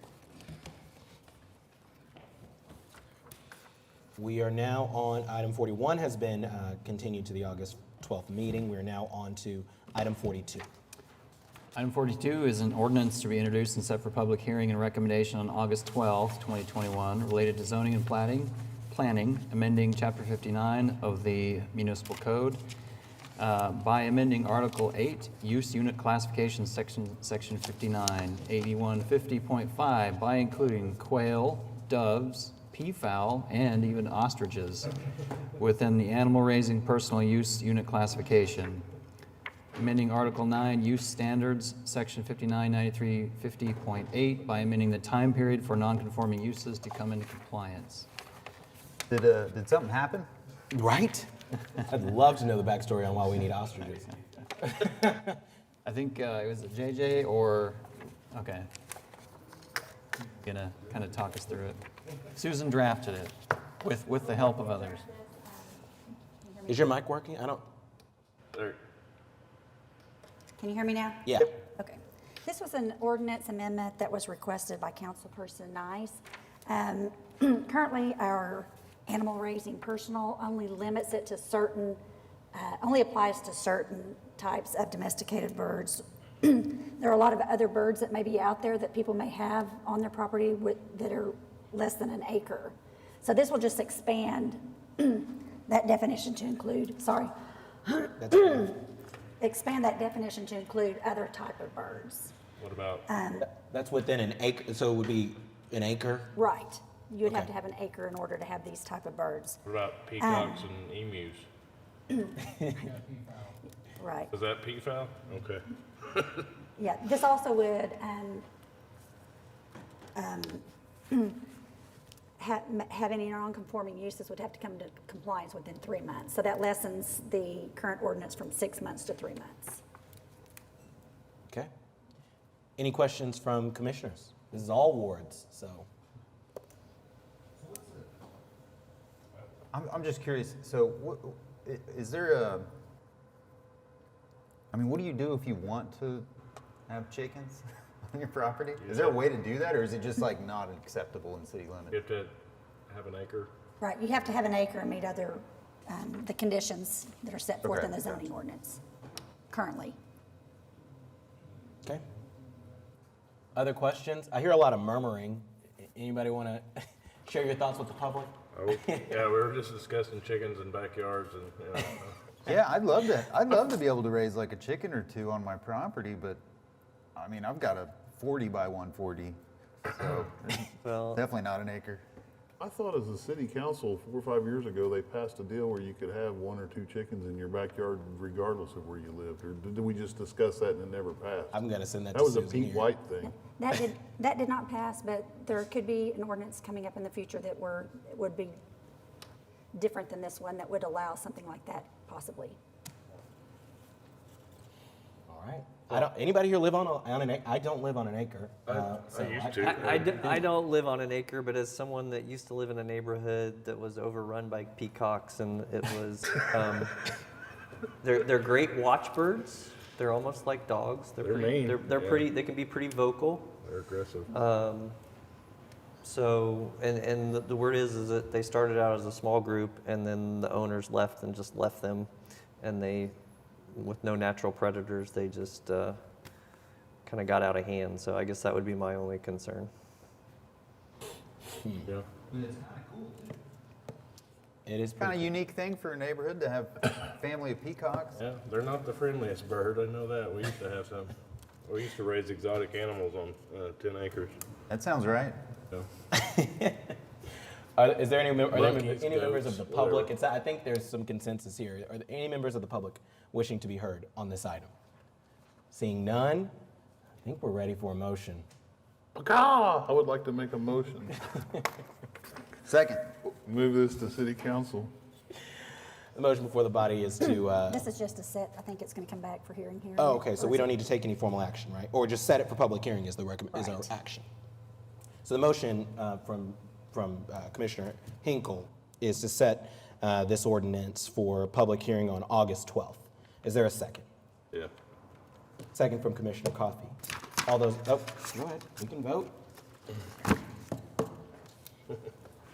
Right at 5 o'clock. All right, and the motion carries. We will hear this again. So we'll have time to come up with fun facts about having an ostrich or a peacock or whatever else on here. Okay, I think it's been a good day. I think that comes to the end of the items for individual consideration. We're now on to communications and reports. Planning Commission committees, I'm not aware that we have any to report. Planning Commission members, anybody with comments? I will say thank you for your patience. I'm just grateful that we were able to get through the first item. But thank you for your patience and with me trying to get the process right. Planning departments, anything? Planning department, sorry. No, I would hate to take us past 5 o'clock, so unless there are any questions. Development services? No report. Municipal counselor's office? Wonderful. Citizens to be heard? Mr. Warrior is escaping. Seeing none, I think we're ready for a motion to adjourn. Move to adjourn. And it is approved. We adjourn. Don't forget your sunglasses.